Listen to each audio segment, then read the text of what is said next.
Okay. You can go first. All right. Well, all right. So you can hear me clear, right? Yeah, yeah, I can hear you. All right. So I am recording. Do you consent? Yeah, sure. Okay. So the premise of today's debate is stemming from TikTok, where we essentially met up randomly. I don't really know him. He doesn't really know me. If you want to go ahead and introduce yourself, you can. I'm Kozu. I just do TikTok live debates, anime mainly. Nice. So we're going to be debating about Meliodas, True Magic with the Commandments versus Gear 5 Luffy. So what we're going to go ahead and do, we're going to introduce our premise on how we think the battle will go down. Then after that, we'll exchange some points that we contest with one another, and then finally we'll conclude without interrupting each other. And in the conclusions, we don't add new arguments. So with all that out of the way, do you want to open or do you want me to open? You can open up. Okay, so my premise is that Luffy does not have any win cons to defeat Meliodas due to the fact that he will be subjected to the commandments and will violate the commandments. And there are numerous different ways to where Luffy would end up losing the battle and die. So that's my premise. What about yours? Okay. I think Luffy just outscales him.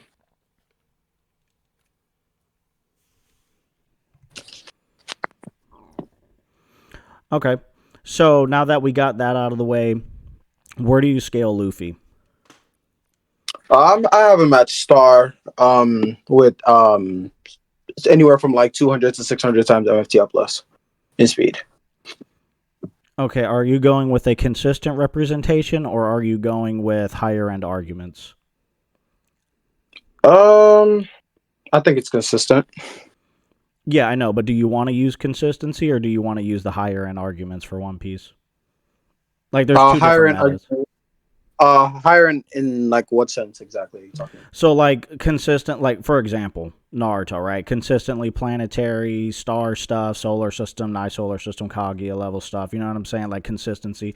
And then you have the higher metas where you have, like, people like, Noodles and other YouTubers who go over universal high ends and multiversal high ends for Naruto. So, like, those would be, like, two different metas. So, are you going with Oh yeah, yeah. no. Yeah, we could just go over like the base level of it. We All right. don't need to go there. Okay. So you have Luffy at Star and MFTL. Yes, MFTL plus, yeah, in speed. Okay, so can you demonstrate that with substantial evidence? Did you prepare? Because I know we were talking about this weeks ahead of time. You said you were sick, so I'm not sure if you actually brought some scans with you. If you can Yeah, provide some it scans. shouldn't. Yeah, yeah. I have skins. It shouldn't be hard to get them up.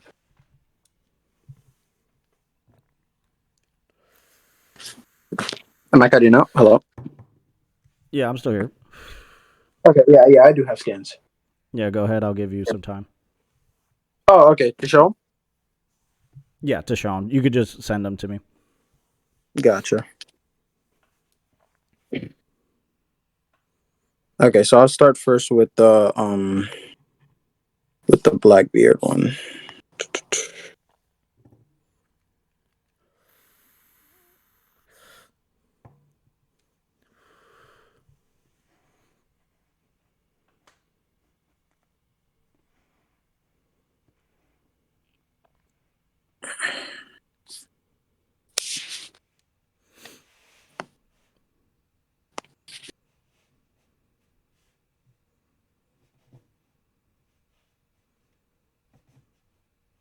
I'll just send it in the group chat. Is that fine? Well, Well, not group chat, but yeah, yeah, in chat. Yeah, yeah. You I can just just send in it to chat. me. Yeah. Okay. So this is the first. This is the main feat that I'll be using for to get Luffy to star via Blackbeard being able to create an infinite amount of gravity with his Yami Yami no Mi, which literally creates a miniature black hole. So, and if we look on, I believe we're gonna go by VSB, right? No contentions there. No. No. Oh, I thought we would be using VSB. What are we using? Oh, I'm sorry. I didn't hear you. What'd you say exactly? I said, are we going to be using VSB for like references and stuff for like terms of the definitions of like certain scaling and stuff like that, or are we going to go by like our own definitions of you know things? For example, like what we would consider universal. Are we going to go by like standard VSBW definitions or our own? No, we'll just be interpreting the statements as provided with the scans that you demonstrate. Okay, but are you fine with me using VSBW? Yeah, that's fine. I don't care. Okay, all right. So yeah, this would just be like a small star level feat by Blackbeard, and hence Luffy, and we know Luffy would scale to Blackbeard via him being above Law.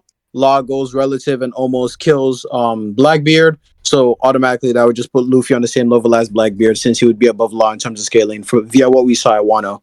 So this would just get Luffy to like star.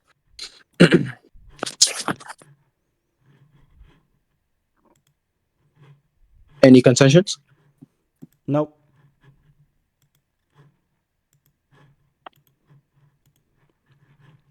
Just pulling up my scans real quick.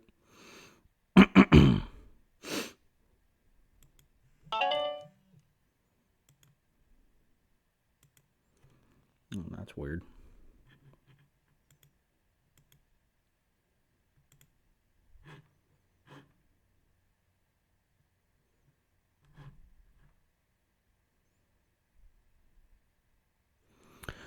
Okay, so this thing just stopped.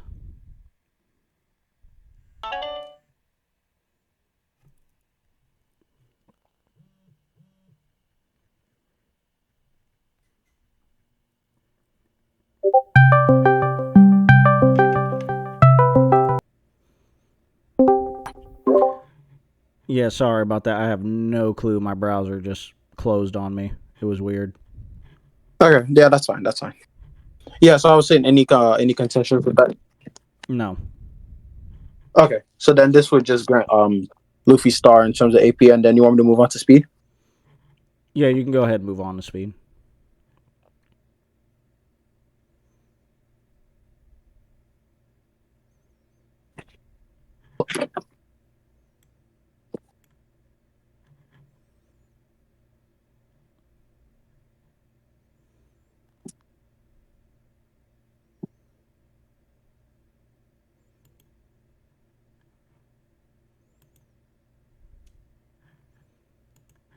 Did your laptop freeze again? Yeah, I don't know why. Maybe let me just close this real quick. Yeah, you can go ahead and move on to speed. I can still hear you. Okay. Okay, so for speed, I'm gonna be using Hordy Jones to scale Luffy speed. So we know Luffy pre post time skip would already be FTL via him scaling to being relative and scaling to Zoro pre-time skip, who performed an FTL feat via Kuma's pads. Kuma's pads were stated to be FTL. I don't have that statement on hand. I can try looking for it, but it might take me a while. But Kuma's pads are stated to be FTL. I think Zoro's a able to quick dodge Google them in search. base. Yeah, I can try to search it up. It shouldn't be too long. But yeah, I'll just explain while I'm trying to look it up. Kuma's pads are stated light speed. Zoro heavily fatigued, heavily injured, goes up against Akuma and is able to dodge multiple of those. And I think I have that panel on hand actually. I can show you it while I look for the Kuma statement. But Zoro dodges multiple of those pads in base while fatigued. So that would already grant Zoro in that form FTL speed. We know they get stronger. We don't know how much stronger they get from what's it called? The training arc, but we know that they are significantly stronger than their pre-time skip versions. And this is the instance I'm talking about with Zoro dodging Kuma's pads right here. So Kuma does thrust pad cannon. Zoro just dodges multiple of them and then attacks Kuma. Luffy's able to speed blitz pacifistas, laser beams, and all that. Hordy Jones, and then the main. So that would just get Luffy to FTL via him being relative to Zoro pre-time skip, which would just give him FTL. Okay, so now we jump to post-time skip. Post-time skip, Luffy goes up against Hordy Jones. Hordy Jones take these pills. He takes 4 pills, and these pills increase strength by it increases a fisherman's strength by 16-fold, and when they're underwater, it increases it by 10 times. And Horty Jones, being a fisherman, um, when during the Fishman Island arc, he pretty much like floods the palace. It's already been flooded, but the battle goes underwater. Luffy fights Horty Jones underwater. His strength multiplies by 10 times while he's underwater, and the cap for it was around 320 times stronger than his average form, than his base form. So him taking those pills gave him a 320 time amp. And it's not just a strength amp; it would also be a speed amp, because what's it called? We know that in One Piece, strength and speed are kind of like synonymous with each other. So it's not just like um a multiplier just for his strength; it would also apply for his speed. And Luffy's able to go toe to toe with said Horty Jones. He even outspeeds him on multiple occasions during the fight. It really wasn't close.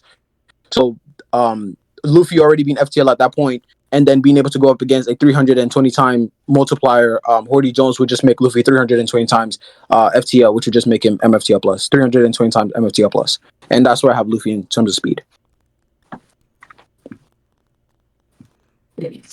Okay. And that's my scale for the speed for Luffy. Got you. I'm just scrolling back in my thread real quick. Just grabbing Meliodas' speed scale.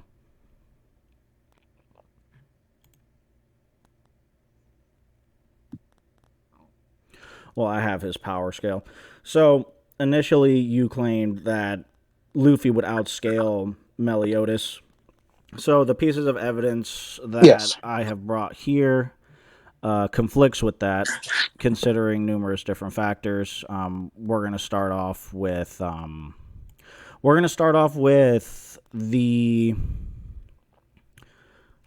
and there's a few examples. It's not like just one instance where it's like, hold on one second. Don't tell me I pressed that. All right, you can still hear me, right? Yeah, I can see you. Okay, so there's a couple different instances within the Seven Deadly Sins that will put him in the star to solar system range for Meliodas. It's not just one random instance. There's actually a couple instances. We have examples such as, let me grab this real quick. Oh, you cut out on the last bit. What'd you say? No, I'm just grabbing a scan real quick. Gotcha. So you're scaling AP now? Yeah. Okay.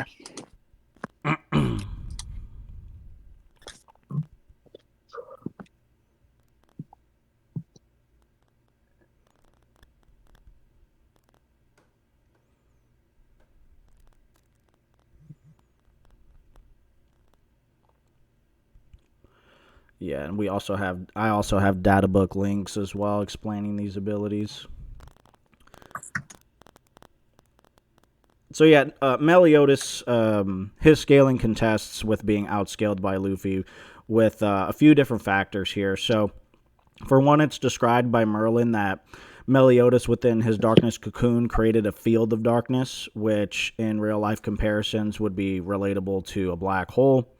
Then you also have other instances, and I sent the scans already. You also have instances where the Demon King was able to tear through wormholes, which would also put him in the, let me grab that real quick, which would also put him in the star to nice solar system level range. You also have, all right, send. Then you also have instances with Zeldris, and I'll post a link to the guidebooks, which it is canon because I heard somebody like question whether or not the Seven Deadly Sins data books are canon. I have the receipts, and it does describe that Zeldris's vortex like pulls in with gravity, not even light can escape. So I'll send that link as well, and we can also, I'll even screenshot the page, and I'll even translate it for you too with the kanji. So let me go back here. All right, so we'll copy this link. Go back to you. So I just have a quick contention with the first part of the scaling. I haven't looked into the other ones yet. Regarding the field of darkness, so is what is backing it up that it is like an actual, say, black hole like you're claiming it to be. For example, like we know Blackbeard, like it's he's not just claiming his to be a black hole. We see it actually it functions as an actual black hole. But here we just see a sphere. Does it give any more like is it ever backed up further than just Merlin's word of mouth? Yeah, it's also demonstrated with Gil Thunder and Hendrickson when they were inside of the dark sphere. They talk about how the space is completely dominated by everybody's aura there, and I'll send that scan real quick. Give me 1 second. Okay. Yeah, so it's not just one person like referencing the thing. It's like a few different people. Where's Gil Thunder? He's right over here. I think he's to the left.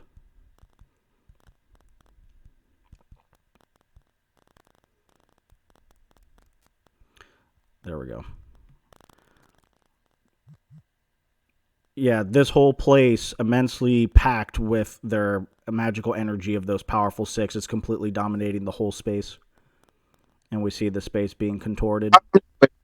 I haven't seen it yet. I'm just waiting for it Yeah, to send through. I'm sending it. I was just reading it out Gotcha. loud.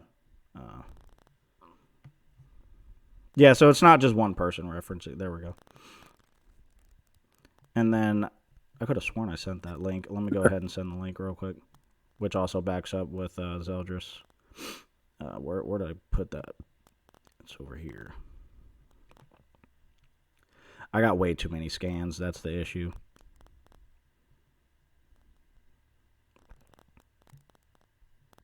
So isn't this referring to just like the aura that they're extruding? Is it? It's talking to. Is it talking about specifically about the black sphere? Because from what I'm getting from this is that it's talking about the aura that these six people are extruding, Yeah, not they like also what have the. spatial manipulation. You got fodder like archangels creating dimensions out of nothing. Right, right. So, but I'm talking back to like the point of like the black sphere. Are they present in the black sphere? Yes, they're currently inside. Everybody's fighting inside of it. And there's the data book scan. I'll visit the site and get you the scan where it talks about it.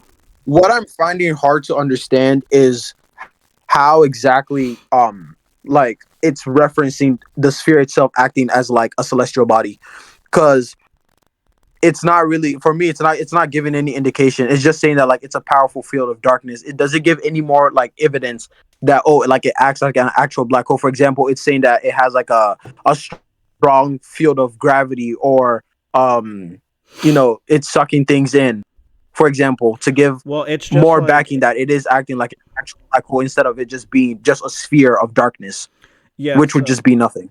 yeah, no, so it would be kind of like the same instance with like Bleach, for example, where they have the ability to like manipulate energy and it doesn't act in a normal way, but it's the potency still scales to that range. Like, because people would question Aizen's Hado number 90 because it's like, oh, it's not spaghettifying, it's not crushing, or it's not doing all the things it's supposed to do. But they've demonstrated like spatial manipulation throughout not only Bleach but in Seven Deadly Sins. Right. With Hado 90, the thing with that Hado 90, the Black Coffin, is that we do get backing for that specific that specific skill, that it is like, I believe, distorting space time. So we know like that, for example, would be consistent. With this, we're not really getting that same like clarification. All we're getting is that it's a like an immensely dense, powerful field of darkness. And I while I kind of understand what Merlin is trying to get at, I don't see why this would exactly like until it's a black hole per se, and not just like a powerful force field, if you get what I'm saying. Yeah, no, I get what you're saying. You can interpret it either way. There's no issues there.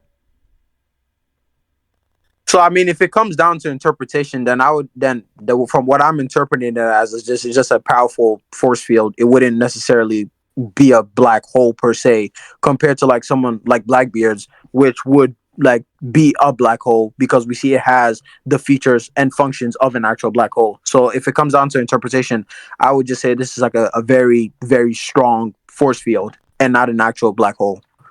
Yeah, but then the interpretations of the scan that you provided with Blackbeard earlier, typically black holes with the mass of, even if it's as big as a building, would have 3 to 10 times the solar mass, which would have completely decimated the planet. But because of how I don't scale One Piece too in depth, but I'm assuming that it's because Blackbeard with the Devil Fruit is able to manipulate the potency of it and allowing it not to like act a normal way to where it does obliterate the planet. So it could be argued that as well, that they're just manipulating the spatial contortion within it. So yeah, it's either way. So Like the first part of your argument. Sorry about that. I just heard you talk about Blackbeard. Could you repeat that again if you can? I didn't hear the first part of your argument yeah, no. So like or what you were saying. when we're talking about things behaving like a black hole, the same points can be contested with Blackbeard as well. If we go with that, considering that black holes typically at the lowest, right? Because it depends on which website you go to. Certain scientists say that it at least has 3 to 10 solar masses. So with that in mind, not debunking the feat or anything, I'm just saying that one can call into question the speculation of that, considering that even a black hole the size of how Blackbeard created should have at least decimated continents or even swallowed up the entire planet. But it's assumed in One Piece, I'm assuming at least, that they're able to manipulate their energy and like focus it to a singularity to where like they don't damage the environment and they're just using it on like whoever they're fighting. Yeah, well, you don't really need to assume that because that is the case. Devil fruit users, can control how much force they extrude, like from their force. For example, I don't know if you've watched One Piece or not, but Aokiji, like very early on in the series, he freezes, I believe, one portion of the ocean, not the entire ocean, like the whole One Piece ocean, but he freezes like a small section of the ocean because he's able to control his powers. So yeah, the One Piece characters are able to gauge like the exact amount of power like they want to extrude from their devil fruit. For example, if Whitebeard were to just be meaninglessly swinging his quake fruits around, he would have realistically destroyed the One Piece planet. So we know this with it's with multiple characters that they can like control how much power they release from their fruits, and the same thing applies to Blackbeard in this instance, where he's controlling it, where he's not literally just destroying the whole planet. Yeah, and that also works for people like Gother in the Seven Deadly Sins, where Mael obtained the power of 4 commandments, and it scaled above one grace, even if it was the grace of the sun, which correlates with the power of the sun.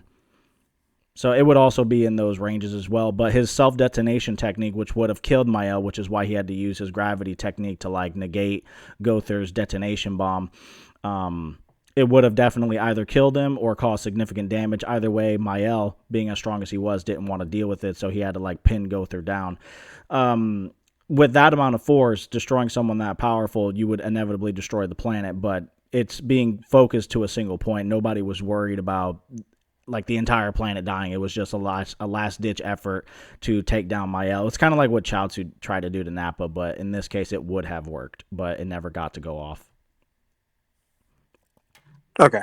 Yeah, so besides that, is there anything else? Or because we got the grace of the sun correlating with that, we got Uh, the Demon King ripping through uh, wormholes.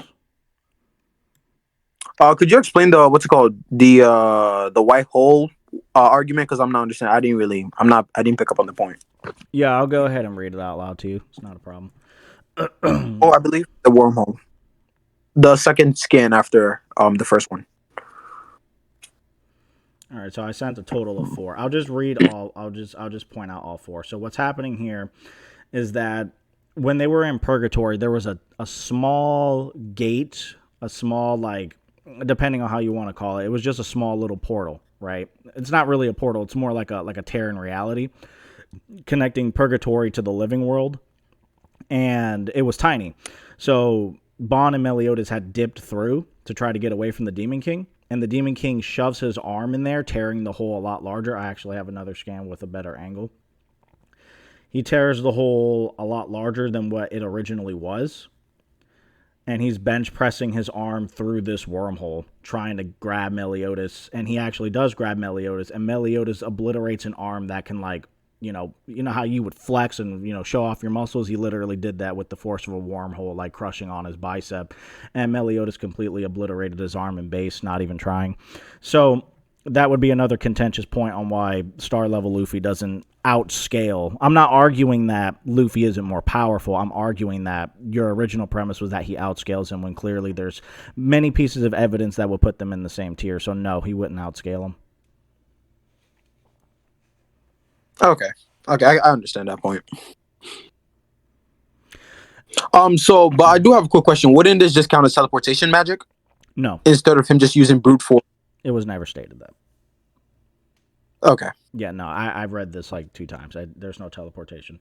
The portal was already there. They were running to it. Like Oh, okay. Okay. nobody summoned it. You know, it wasn't like Kamui Oh, in okay. Naruto where like Obito gets to like spam that shit whenever he wants to. Okay. Then yeah, I agree. Are you? Do you have more AP scaling for him? Yeah, but they're more in the universal to multiversal range, Okay. which we're going off consistency. Like Kath was threatening to destroy the entire cosmology, and in the calf fight with the big cat, I'll actually send that scan. Even if the realms were downplayed, because like in Naruto, they live in universes, but for some reason people keep saying no, the Kaguya's dimensions are just solar systems. They're universes. They're called time spaces. But regardless, even if you downplay the seven deadly sins dimensions to like star plus, because we only see like a star and nothing more. Kath said he was going to destroy all of these places, so let me go ahead and send the Kath argument. He was going to destroy all of these realms, which at least has a star. They're universes, but people downplay for to star level. It's whatever. Where's the Kath stuff?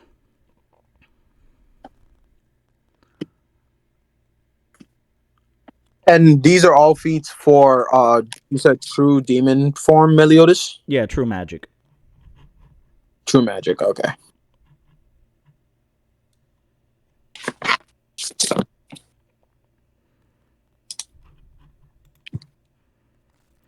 Let me go ahead and grab that real quick. I'm gonna go back here.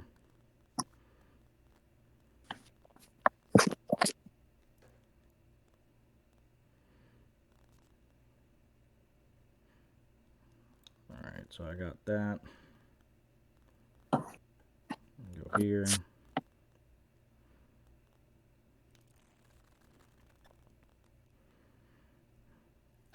Yeah, so if you want to downplay like the cosmology to like every realm just only being like star level because the mortal realm was only shown to having a planet, a moon, and a star. Kath was threatening to destroy that. Meliodas bullied him in base. And it wasn't just the world of the Yeah, living, but I also I, yeah. yeah, I also do scale this to star also. Yeah. Yeah, I also am one of those scale this to star, so I'm fine with that. Yeah, and there are multiple different realms he was going to destroy. It was the human realm, which contains a planet, moon, and star, the fairy realm, which contains a planet, moon, and star, the celestial realm that contains a planet, moon, and star. Hell and purgatory is just dark. We don't know how big those are. We do actually know how big those are. It actually I could send that scan, but we're going with consistency. It says it's eternal. Like it says that it has like an endless expanse, right? So you can interpret that as infinite in size. But regardless, if you go with consistency, just it's just dark. Um, I believe the capital of the dead is another place where it has a star. I'm not sure if it does, but it's daytime in there. I guess you could assume that, but we don't see a celestial body like a star. So at least 3 to 4 different realms that are in the star ranges, which will put them like nigh solar system or solar system plus. Does it ever can I get the showing of it referencing all these other realms instead of it just being the realm that they're present in? Yeah, I got you.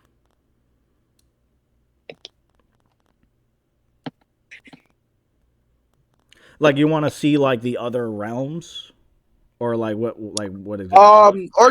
Or just something referencing that he's referring to like the other realms and not just like where they currently are. Because from what I'm getting, he says I'm going to destroy everything. Everything will perish. I'll destroy everything. So couldn't he just be referring to like that current realm that they were in, if that being the human realm, fairy realm, whatever it may be, instead of it just being all other three realms?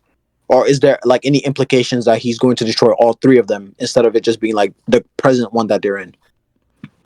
It's probably all 3 of them, considering what chaos is. Let me go ahead and grab you the chaos scan on what it is.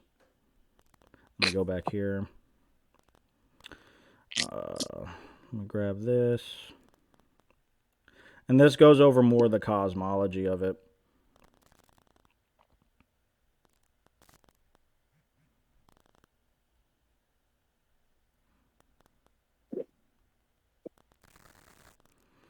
So it says chaos is an impure and pure entity of darkness that even the demons fear, and light that even the goddesses worship. Its power is immense, and it is believed that in which or excuse me, its power is immense, and it is believed that with a single intention it brought about this world and all races from nothingness. Right, and then there's another scan that talks about how it also created like the Demon King and Celestial and the supreme deity that also created like the demon realm and the celestial realm and all these different places. Like it would scale above that and it would be a threat to that, which is why the demon king and supreme deity had to seal it away. But let me grab that real quick.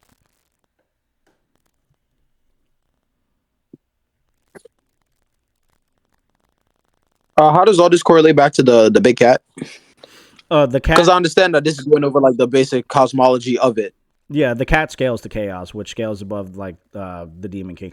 Like Arthur and the cat, they both inherit the like because Arthur had the entire power of chaos, but a significant portion of chaos detached from him and was threatening him and Meliodas and all those people. So they would scale like relative to all that. A little off topic. Which version?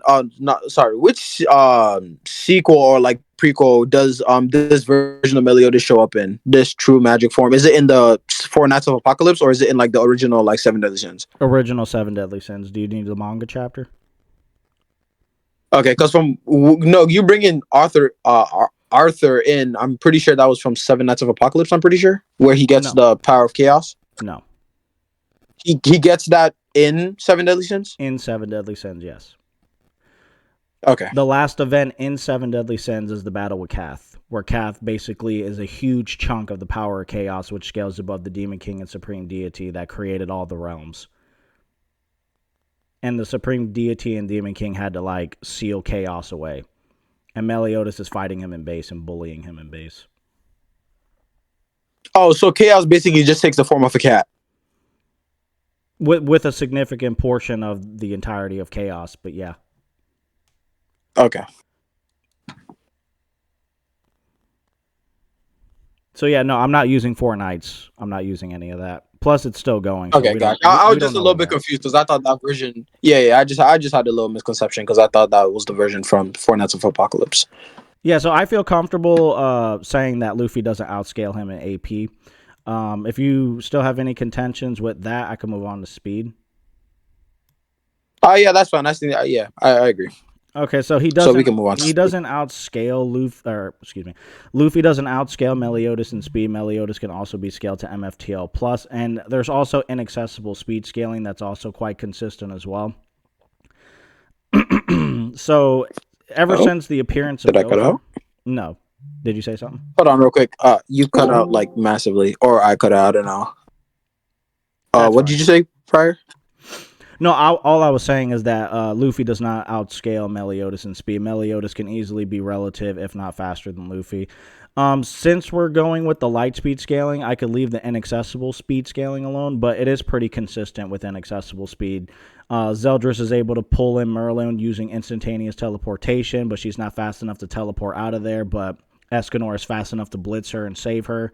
You got Gallon dodging teleportation magic. You got like little sprites, like these little random like frogs and dogs, like being able to move in between spaces devoid of time. The scans that I sent you where the Demon King was trying to grab Bon and Meliodas, they're moving in between spaces with no space and time in it. So yeah, there's a lot of instantaneous and inaccessible speed. There's a lot of it actually. So it's very consistent to say that Meliodas' speed is just instantaneously fast, like with raw speed, no teleportation. But if we're just gonna go with the light speed scale, they've been light speed ever since, at least since Gother appeared. It's confirmed that Gother's arrows of light are his arrows, his twin bow Harlot are light based, right? And I'll Do go you ahead. have like do you just to save us some time? Do you have like a quantified number that you have his speed at? Like for example, like 200 times FTL, 500 times, 1,000 times, or is it like a long process? Like, do you have like a set number that you put on his speed? For just light speed, no, and I would argue that even quantifying his speed in true magic. You cut out. You're cutting out. Okay, can you hear me now? Yes. Okay. Go ahead. Yeah, so simple answer, no, but I have an explanation for that. Meliodas does have like several instances of inaccessible speed feats, and many other characters combined with that would be dozens of examples of inaccessible speed scaling. So measuring true magic's consistent speed with measuring by using light as a measuring tool wouldn't even be fair for him. It would actually be a low ball. Um, but if we were to go based off of different scaling, with Gother first appearing utilizing light based arrows. I'll even get that scan for you that his arrows are light based, and then I can kind of walk you through it as that progresses real quick. 1 second. Do you think you'd be able to get a calc for it or no?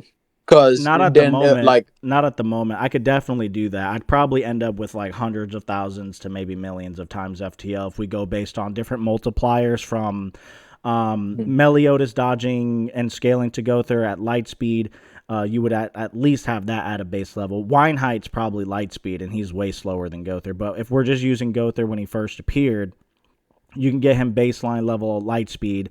But he had a hard time with Dreyfus, and post Druid Meliodas was bullying Fraudrin, and Fraudrin massively outscales oh, one Gother. second. I'm getting a phone call. Just 1 second. I'll be right Yeah, back. got you.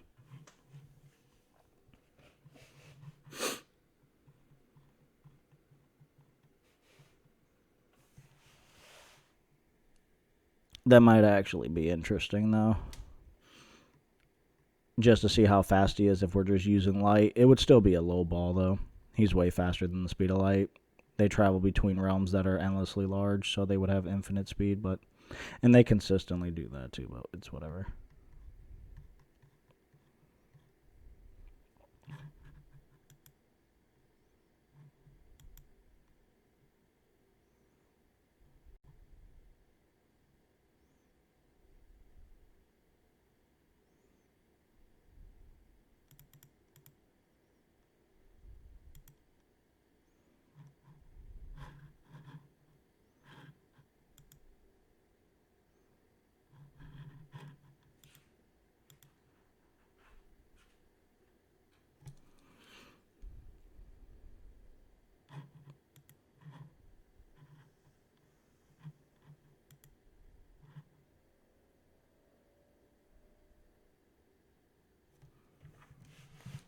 Probably gonna have to go on my phone for this one. Okay, continue. Yeah, you can go. You can continue. Yeah, I'm just grabbing the scan real quick. Gotcha.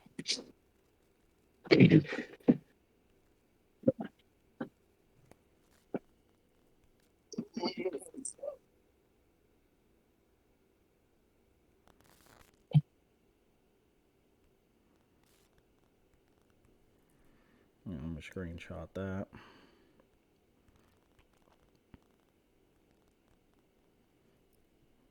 Are we gonna just do AP and speed, or are we gonna add like hacks and stuff to it, or do we? Because I just remember we might have not gone over that. Yeah, I believe hacks will be the most contentious of the entire thing. Okay. But yeah, so Okay. let me just show you some things here for the speed. Luffy doesn't outscale Meliodas in speed. He's not blitzing him. So like here's like different scaling meta. So like in the official guide, which is canon, I provided a link and I can even translate it for you. Nakaba did it on his birthday and he wanted to give it as a gift to his fans. But here the 3 scan shows that Gother's twin bow harlot, a bow and arrow of light that is embedded with Gother's body and emerges from his arm. So we see Diane dodging like hundreds of these, thousands of these. These people get bullied by Hendrickson, even in a 2v1, but then Hendrickson gets stronger by turning into Fraudrin, and then Meliodas bullies Fraudrin, and then Meliodas gets like pressed by other commandments, but then when he fights all the 10 commandments, his power increased in magnitudes in comparison to how he met them the first time, which could be tens upon tens of times, and then you can easily get it to thousands to tens of thousands. I don't I have the exact so count, I but agree with it. yeah. I agree with it being FTL. But do you have a set like once again like a sort of count, because it does make it hard to kind of like gauge it. if we're just going based off like it just being like base FTLs. Because if we have like say a number that we could put on it, then it makes it like a little bit easier to see like where we can put the two characters in terms of speed, if they'd be like relative or like closely relative or just vastly apart in terms of speed. Because I can agree to it being FTL. Yeah, I see the statement right there, and I also do agree Gother is FTL. I have no problem, agreeing to that. But it just comes down to like where you have like them calced in speed, or like what type of number you have in terms of like multipliers for their speed scaling. Because I do agree he's FTL, but I think it just depends on where you have them in terms of number. Like where I had Luffy in terms of his speed. If you can provide like some type of justification, or a calc that shows that like this is where I have his speed like rounded up, Yeah, and or so like a estimation, like an estimation of where you think his speed would be at, like based on what you have for his character. yeah, I agree. It would definitely make it easier. Unfortunately, as of right now, I could definitely look into it. I could probably even make a video about it, like how many times faster than light Meliodas is, but that's going to take some time. But easily, right off rip, just seeing how this came out early in the series and characters constantly dominate each other and they're constantly getting power ups and massive amps. They even have power levels in the series, too, so you can even look at it that way. If you use power levels, it's going to get broken because now they're getting millions of times faster than light. But using, like I said earlier, using light as a measurement to determine how fast Meliodas would be consistently when he does have consistent and accessible speed feats would be a low ball anyways. So my main premise is that Luffy isn't outscaling Meliodas in speed, thus blitzing him the entire time, and then Meliodas is standing there, damn, I can't see him, where'd he go? No, they're definitely close at the bare minimum. Yeah. So I do understand that argument. So I don't really know what we do here since you don't have like We could talk about a hacks. quantum. Okay, so what would you want to do with the speed point? Would you just want to give them like relative speed and then move on to hacks? Yeah, that's fine. Okay, we can move on to hacks then. Do you want to go first or? Yeah, I'll go first. So Okay.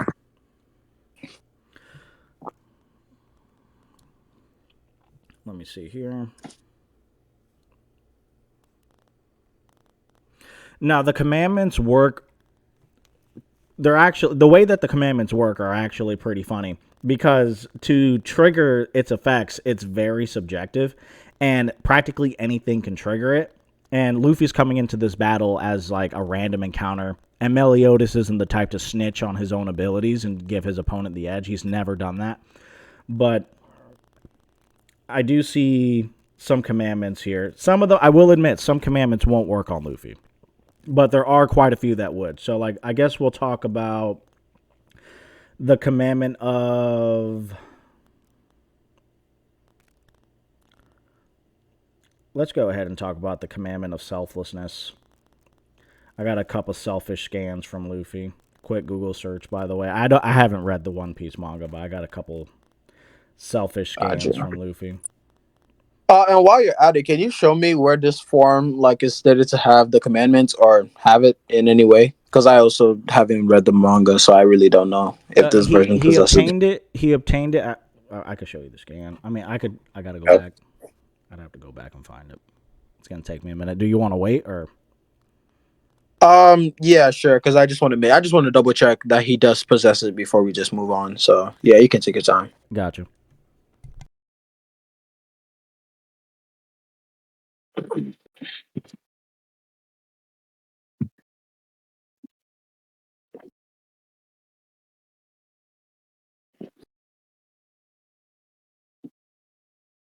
And while you're looking for it, just like a quick side question, I did look up True Magic form, and I never seen that form before. Is it like a one-off type thing, No, he like a has it. one-off form type He's thing? always had it. He just never wants to use it because that's just how he is. I don't know why. Oh, okay.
All right, here we go.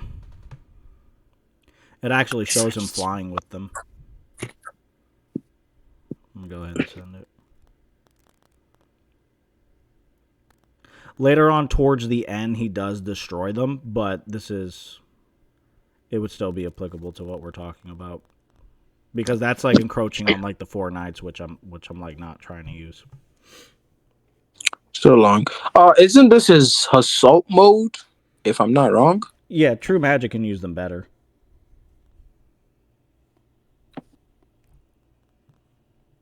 So it would be the same thing. So we can go over the commandment of selflessness. Let me get my stuff here.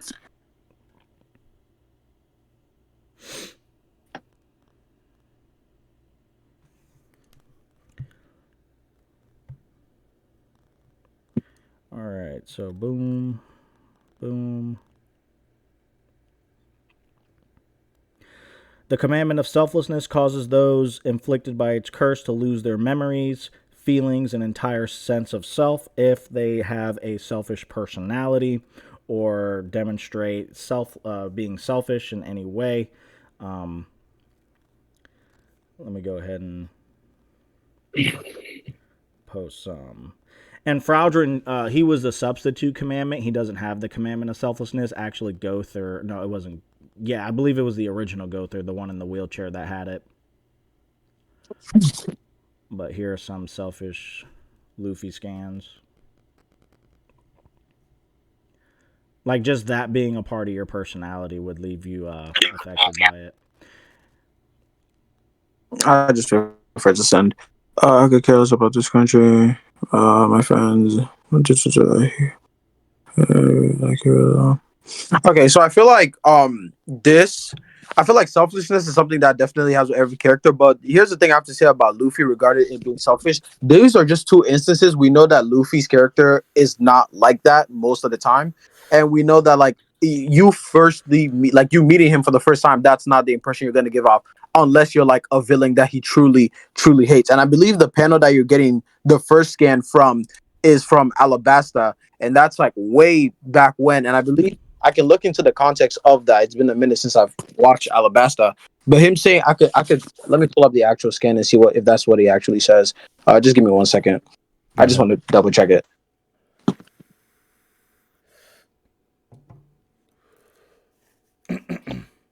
And when Luffy is very protect, and I'll just talk about look for it. Luffy is very protective of his friends. We see that in the same panel. He says, "My friends are on the Kami's island." That might actually be Skypiea, actually, whatever it might be. Do you know where you got this exact panel from? Google. If you mind me asking. Google. Oh, Google. Oh, I okay. have a. I So have. then Is I One Piece think worth it? okay. Should I read it? Oh, the Kami's island. The Kami's island. I'm guessing that's Skypiea. Hold on. The Kami's island. That's probably Skypiea. Is One Piece worth it? Should I read it? I definitely would recommend it. I think especially where we are now, the story is definitely building up. I don't know if you've seen like the recent chapters going around, but I definitely recommend. But back to what I was saying, Luffy is definitely not like a selfish character for like majority of the time that we see. I think he's actually the opposite. He's more of like a joyous character. He's more willing to help people, despite him being a pirate. He literally breaks the stereotype of being a pirate, where he instead of plundering kingdoms for their wealth and gold, instead he chooses to help them in return for food. So I think like this you showing this, it's just one instance. It doesn't really show his true character. And plus, that was 2 years ago when he was still like an annoying little kid. Luffy has definitely developed as a character since then, especially after Ace's death.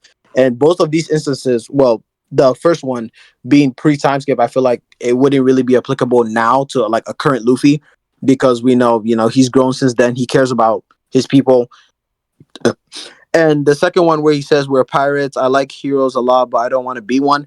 I feel like that's just contradictory to what he's done. The guy literally, like I said before, goes against what a pirate is.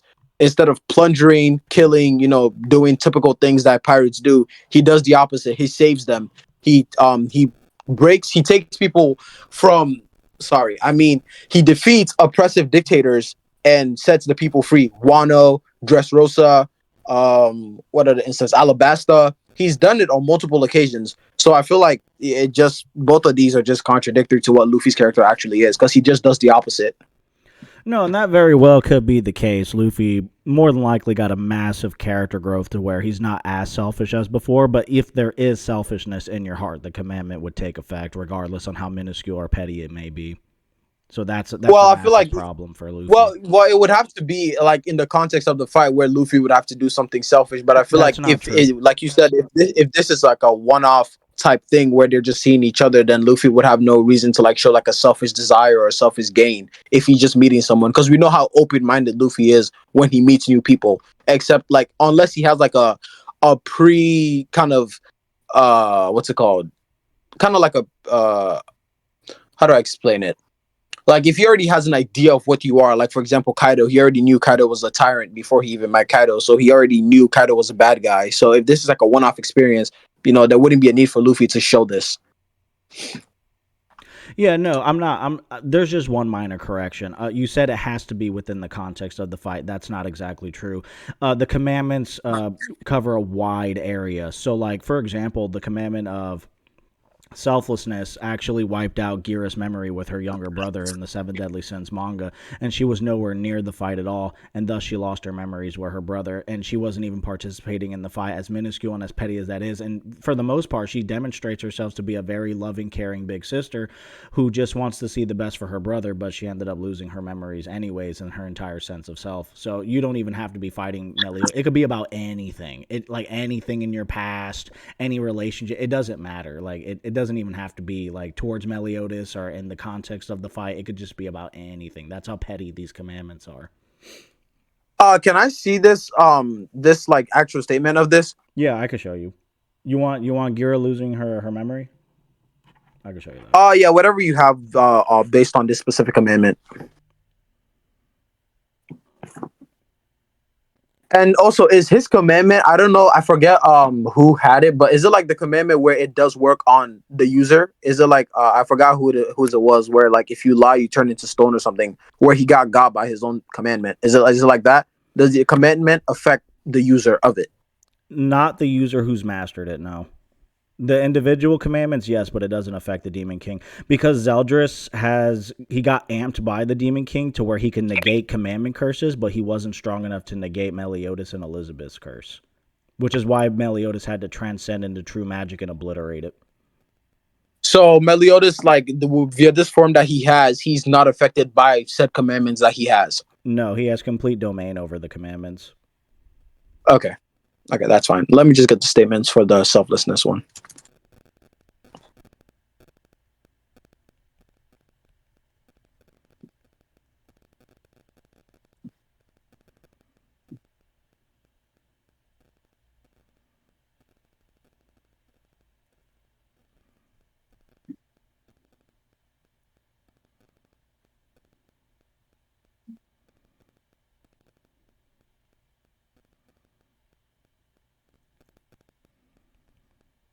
Yeah, 1 second. Let me go grab it.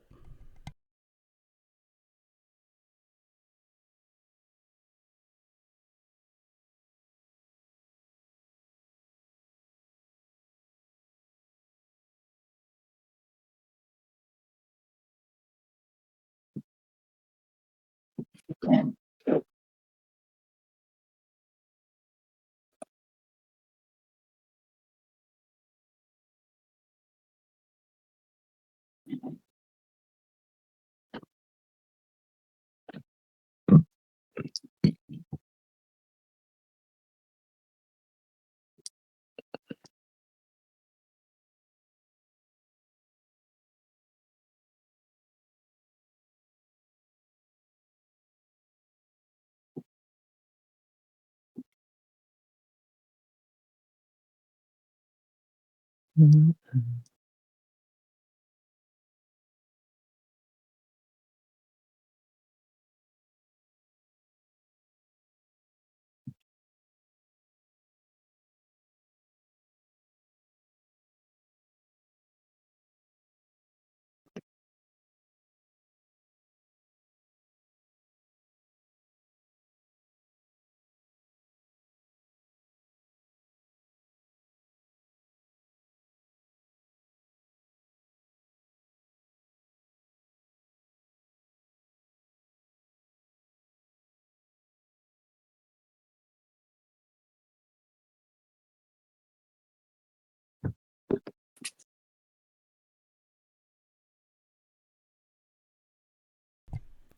All right, so here we go.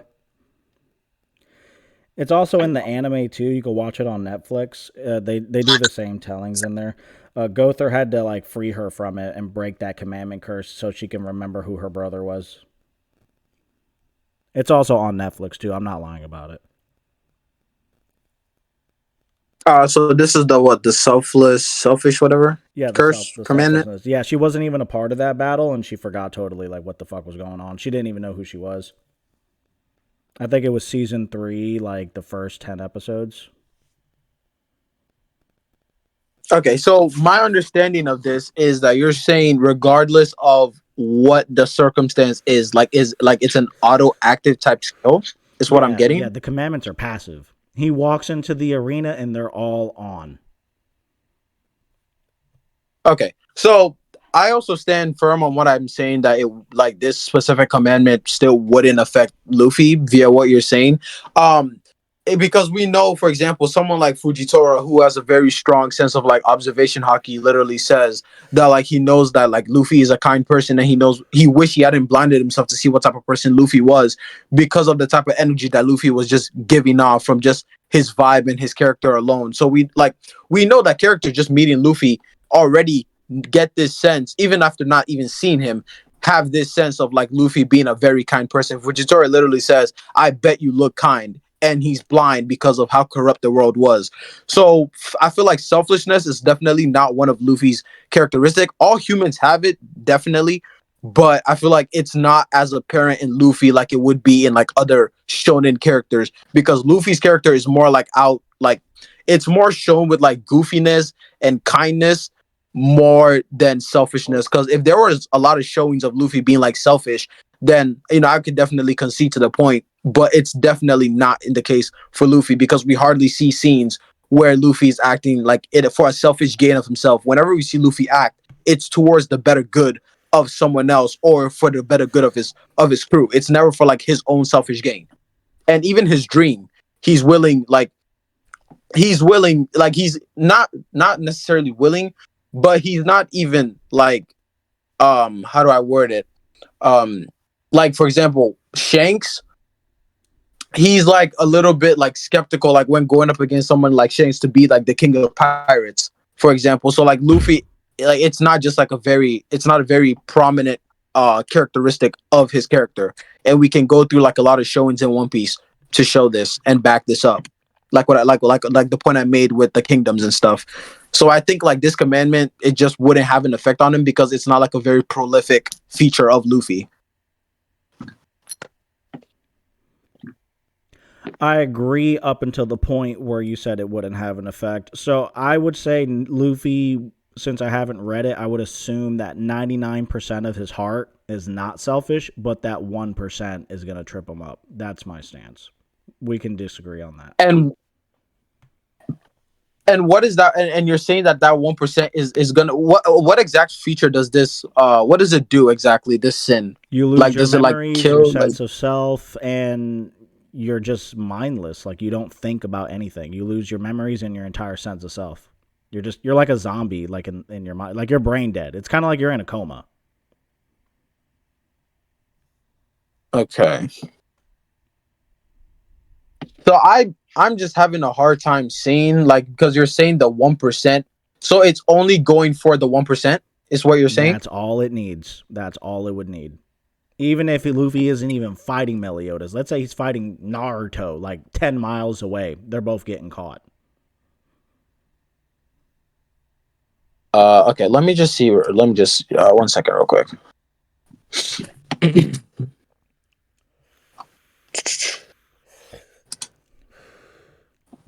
Yeah, you can Um, Google search commandment of selflessness. I think there's an AI overview yeah, of yeah, it. yeah. Yeah. I'm just trying to get a better understanding of it.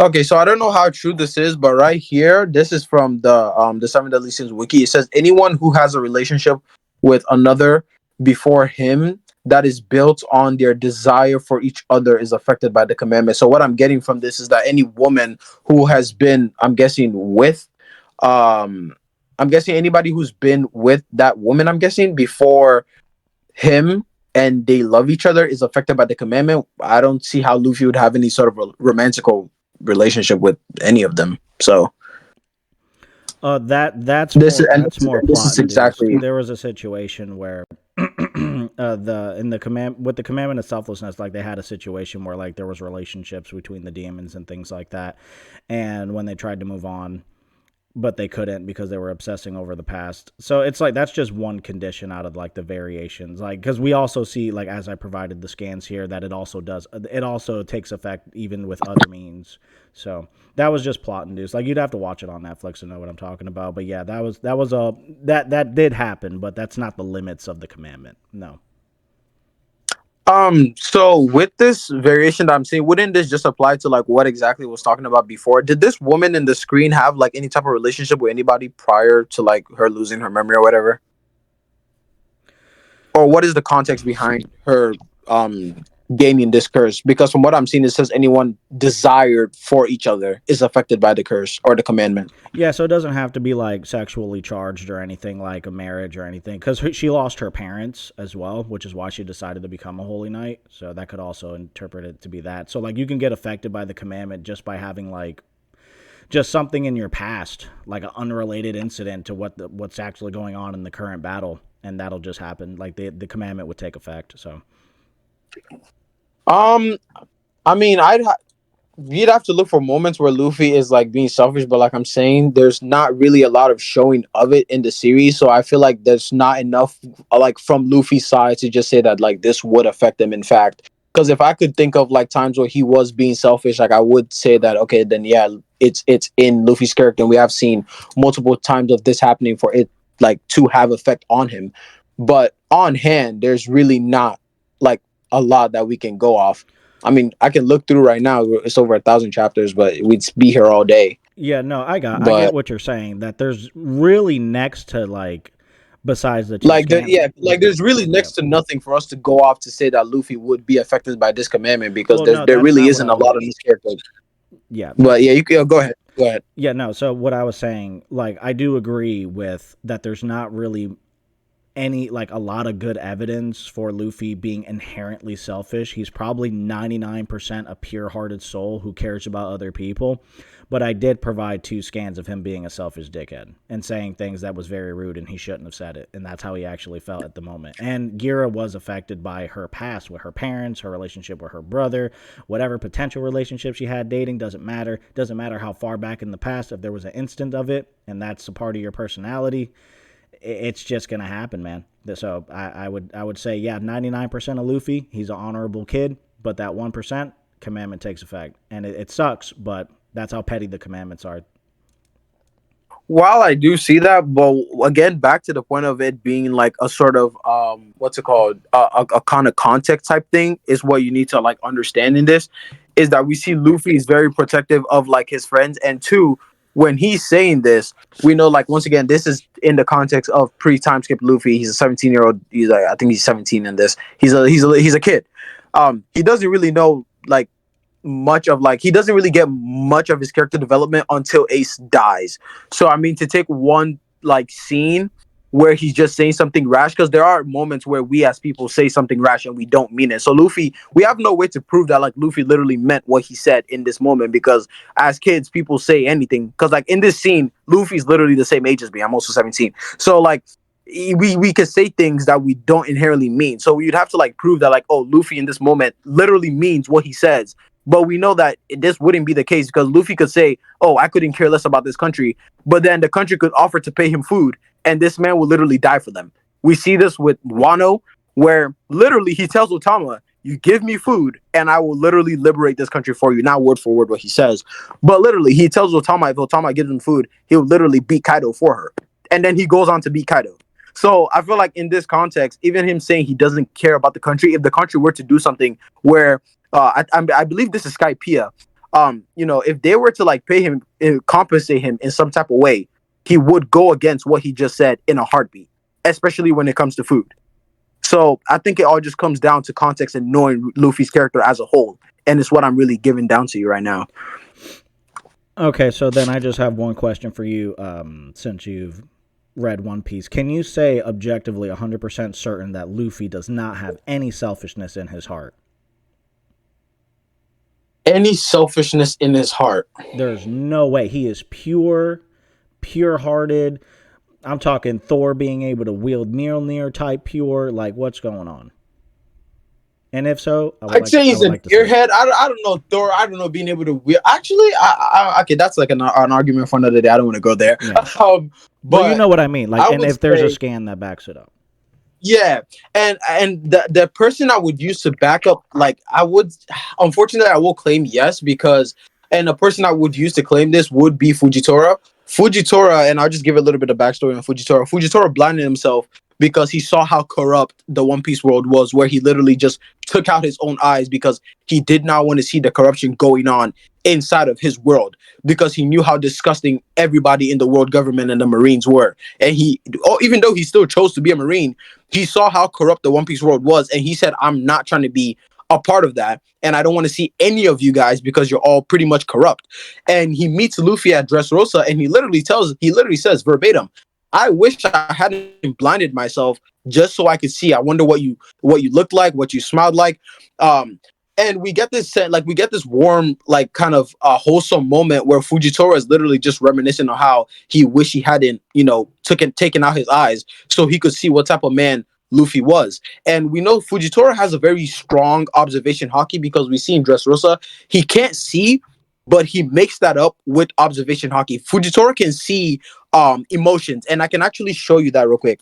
Um, Fujitora can see people's emotions, if you're sad, if you're happy, and he sees them in like these weird, funny rainbow colors. And for Luffy, like it's the same thing. He sees Luffy in like this fun rainbowy color, and if there was any malice there, I'm pretty sure he would see it and he would know that, oh, Luffy, this kid is not like a good kid, you know. But Fujitora seeing people like as emotions would further back the point that like no, Luffy would not be like a selfless dickhead, you know. And let me just get that for you real quick. Do you want to go? I don't know how I'm gonna show it. It's on YouTube. Do you want to just search it up, or do you want me to like turn on my camera and do something about it? I don't know how the quality will be. I mean, can you take a picture Fujitora. on your phone and just send it? Yeah, I can try. I just hope the quality isn't like horrible. Yeah, it's fine as long as I can see it.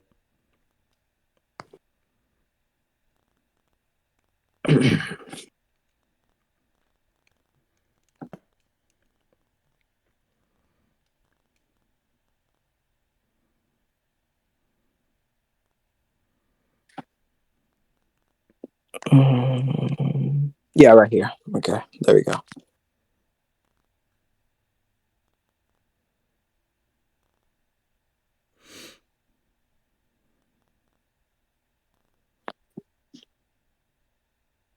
Okay, I sent it in chat. So this is what Fujitora sees people like.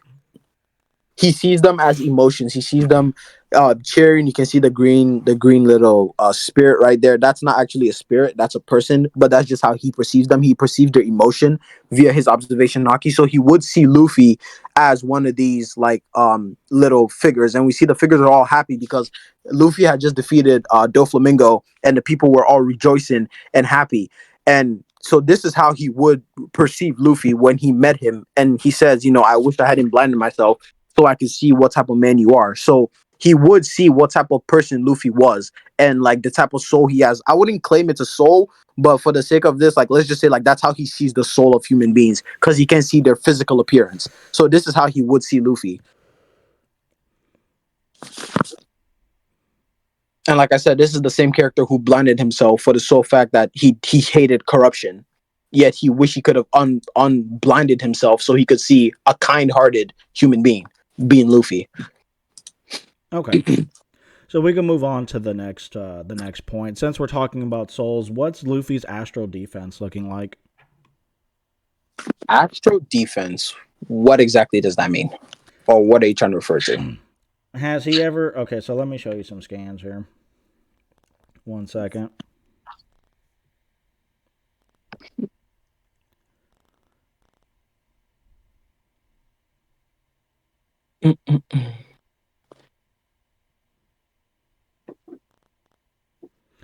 So Melascula, I'm gonna send these scans real quick. Mm. Melascula with the Commandment of Faith has an ability where she can steal souls from Hey, honey, what's the burning my from the soul? mortal realm and even passing into other dimensions. So she could take souls from purgatory, the fairy realm, and in the mortal realm. Mm. And then let me show you another scan here that I have. 1 second. Okay. Yeah, so she could just draw people's souls in, and Meliodas has that commandment and can use it better. Okay. To that, I say Big Mom. Big Mom has pretty much, it's not to like that extent, but Big Mom does have the same thing. She has an ability where it's called Stay or Life, and pretty much if you fear her, she takes your soul. Luffy goes up against Big Mom. Big Mom, I believe. Let me see if I can find it. But Big Mom, Luffy goes up against Big Mom. This attack just does not work on her. Her soul attack does not work on her. Same thing with Brooke. She does the same thing on Brooke. Brooke is not affected by it because Brooke does not fear her. It only affects people who fear Big Mom, and Luffy does not fear Big Mom, and the ability simply did not like it simply would not have any effect on Luffy. So Luffy's soul never got taken. Brooke's soul never got taken. Jinbei's soul never got taken, and Luffy having stronger hockey than all these characters and literally going toe to toe with like Kaido and stuff, we would inherently know that Luffy's also wouldn't have his soul taken by Big Mom. So I feel like soul attacks also wouldn't work because he's gone up against a character who can also steal soul. Stealing souls under the condition of the victim fearing Big Mom, correct? Yes, fearing. I believe. Yeah. Yeah, Let me just double check. Melascula doesn't have that limitation. She can just take your soul. You don't have to be afraid of her. You could be brave. She'll just run up on you and take your soul. I have a scan where she does that to Bond, and then throws. I think Luffy's willpower would just be enough to like negate that. Has he demonstrated that? Can I see it? We know willpower is like the main like focal point of like hockey, and we know like for example conquerors being like you exerting your will over another person. We know that so this is an ability that we've only seen the Gorosei use in like recent chapters where they literally just pop somebody's head via conquerors. But we know that like if your conqueror is like stronger than another person that you exude it, from what we've seen via the Gorosei, you can like off people with your conquerors. It's a new ability that just got introduced. We haven't seen anybody else use it, but as a third, I don't think Luffy will probably use that because it's too like grotesque for Luffy to use. But either way, we know that like if your will is strong enough, you can negate like certain abilities. So I think Luffy just possessing like extremely strong hockey would just be enough to like negate the ability because he's gone up against the Gorosei and the Gorosei couldn't pop his head because we see the Gorosei pop a random Marine's head. Because I think the Marine was gonna ask a question and the Gorosei just popped his head after using Conqueror's Hockey, and Luffy goes up against all five of them, and I mean if they had the ability, because the context of that fight was to literally unalive Luffy. Imu gave the command, and so there's no saying why they wouldn't have used that same ability against Luffy and just popped his head and gotten it over with. But clearly they didn't because they couldn't, because hockey, we know if your hockey is equal or stronger than somebody else, then you like your attacks just go relative or it just has no effect at all. So I think like Luffy just having extremely strong hockey would just like negate it.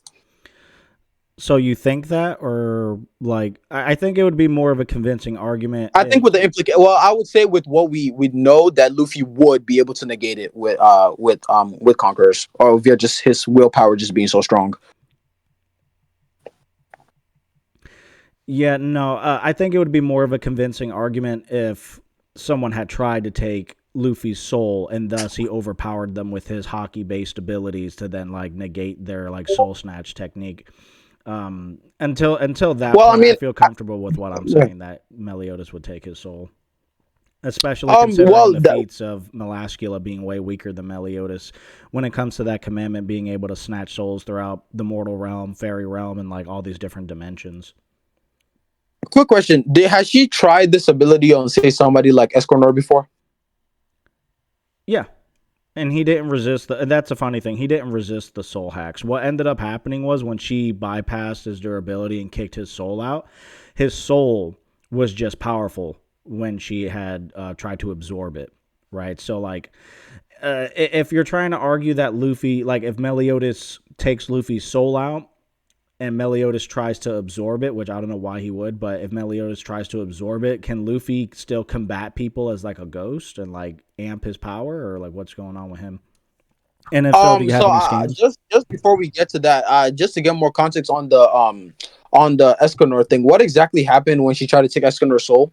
So she successfully removed Escanor's soul from his body without any restraint. And then once his soul was floating in midair, she decided to eat it so she can gain power. Once she ate it, she basically burnt up. And the reason why is because his soul is infused with it's not a commandment, but it's a grace, right? So the Demon King made 10 commandments, and the Supreme Deity made 4 graces. And one grace is equivalent to at least 2 or 3 commandments. So she wasn't strong enough, but Meliodas would be strong enough. But like I said, we would have to see Luffy using hockey based abilities to like neg someone. Like, I don't know. Is there a situation in One Piece where somebody ran up on Luffy and was like, "I'm gonna take your soul," and then Luffy's like, "No, bitch, hockey," and then like fucked him up? Like, or what's going on? I'd have to really dig deep, but then I'm thinking I'd have to look for like soul based attacks. Let me just look over some Big Mom versus Luffy fights and see. But inherently, I don't really think that like we need to get a showing of that. I think we do. Um, because like we could just go off what we know, what we know, like the functionality of hockey is and how hockey works and how it functions using willpower and soul, because it is life energy, it is spiritual energy.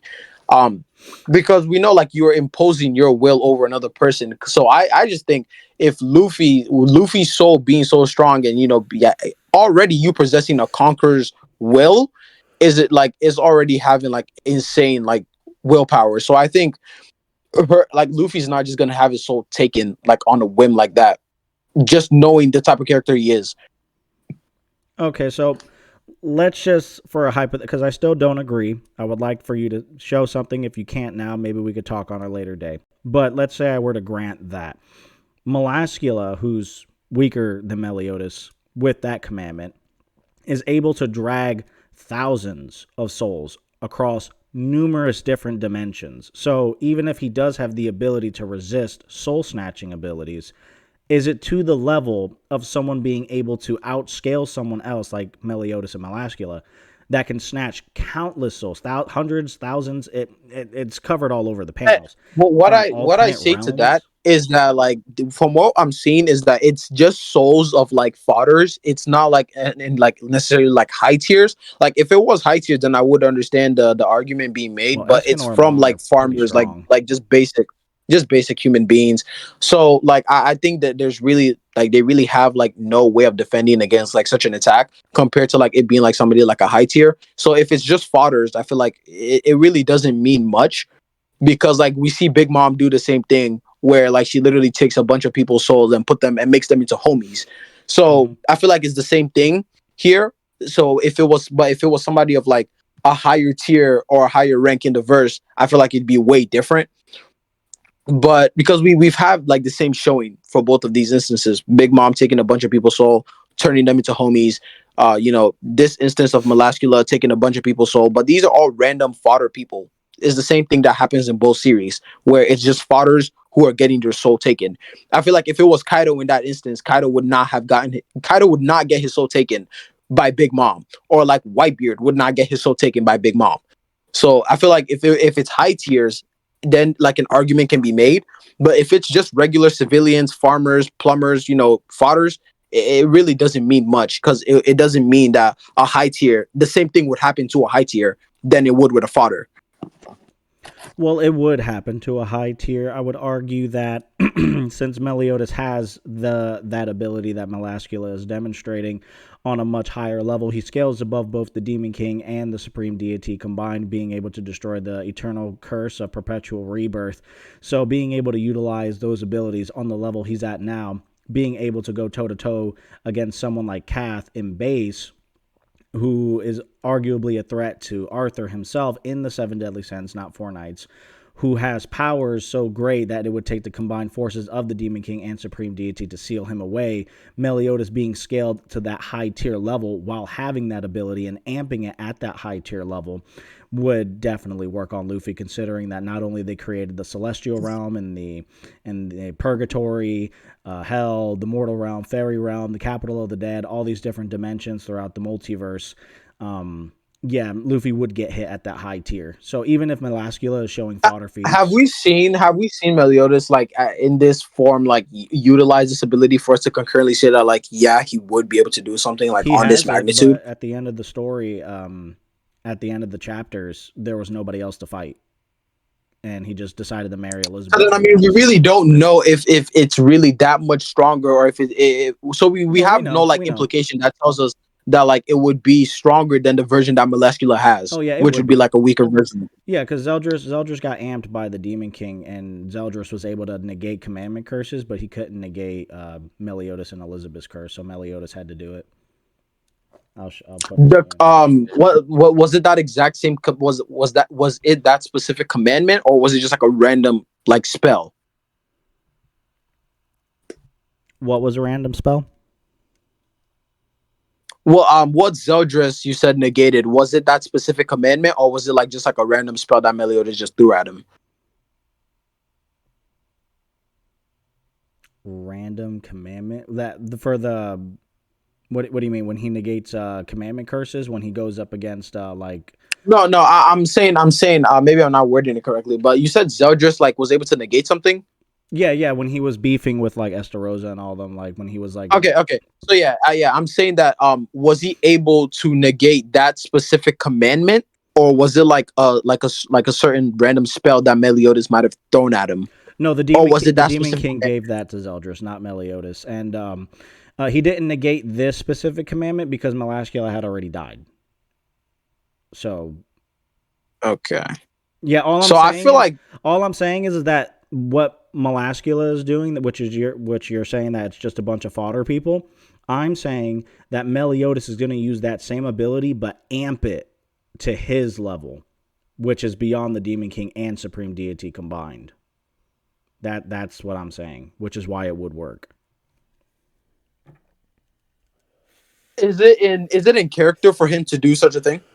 Yeah, he's a ratty petty individual. He's so petty he'll run through an entire kingdom and steal every bitch's panties just because, like, for shits and giggles. Yeah, he Yeah, would. that's more on the perverted side, but on the on like the power scaling side, like would he go to like such extents to, like, let's say, amp Oh an yeah, ability? yeah. He'll So take every advantage he can. Escanor, for example, if we look at Droll and Gloxinia versus Escanor, Escanor overpowered them at nighttime, and he entered a pseudo transformation. And what ended up happening was he ended up knocking them both down, and they were both concussed. And before they were even able to get up, Meliodas just flies in because his arms were broken. But he flies in. He's like, "Fuck that! I'm gonna take this opportunity and be a rat."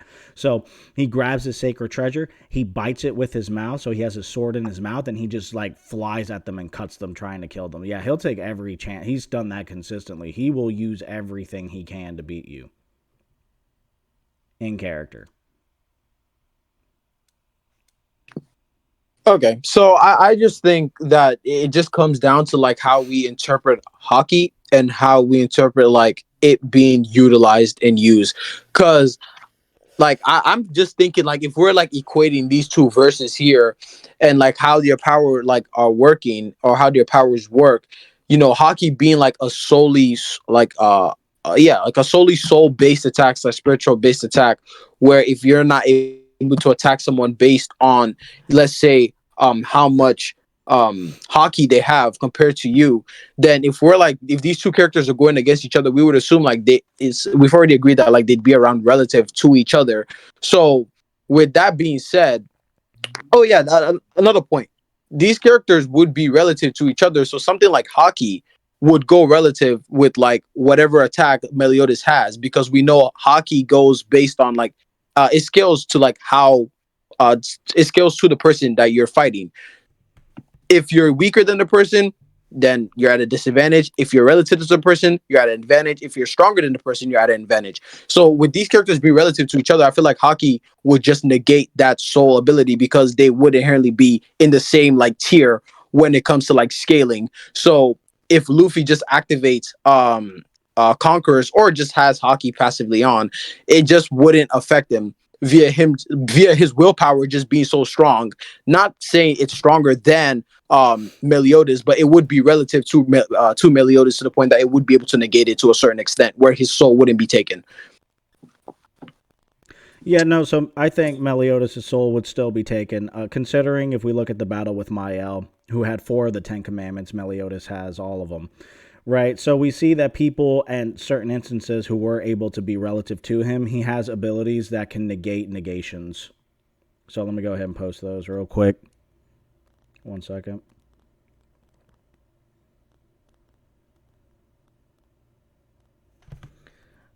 It's up here. Let me get to the Mael section. Yeah, so if you're matching Mael in relativity, he'll just negate your negations. 4 Let me just commandments. see that Let's real quick. match one. Thanks, Marilyn. Is this version just now? Where exactly should I read from? The left or the right panel? I think it's from right to left. Right to left. Okay. Her eternal reincarnation is back at it again. But why put the captain and the curse? What exactly is happening in the panel? 1 second. I'm grabbing these panels for you. Okay. This one will do. He puts a negation curse on Diane for trying to be relative to his ass. He's like, "Oh, you're relative? Let me go ahead and shut you down." Oh, he does that to Gother too. He negated mind hacks. He's like, "Oh, your mind hacks is a problem." Yeah, let me turn that off.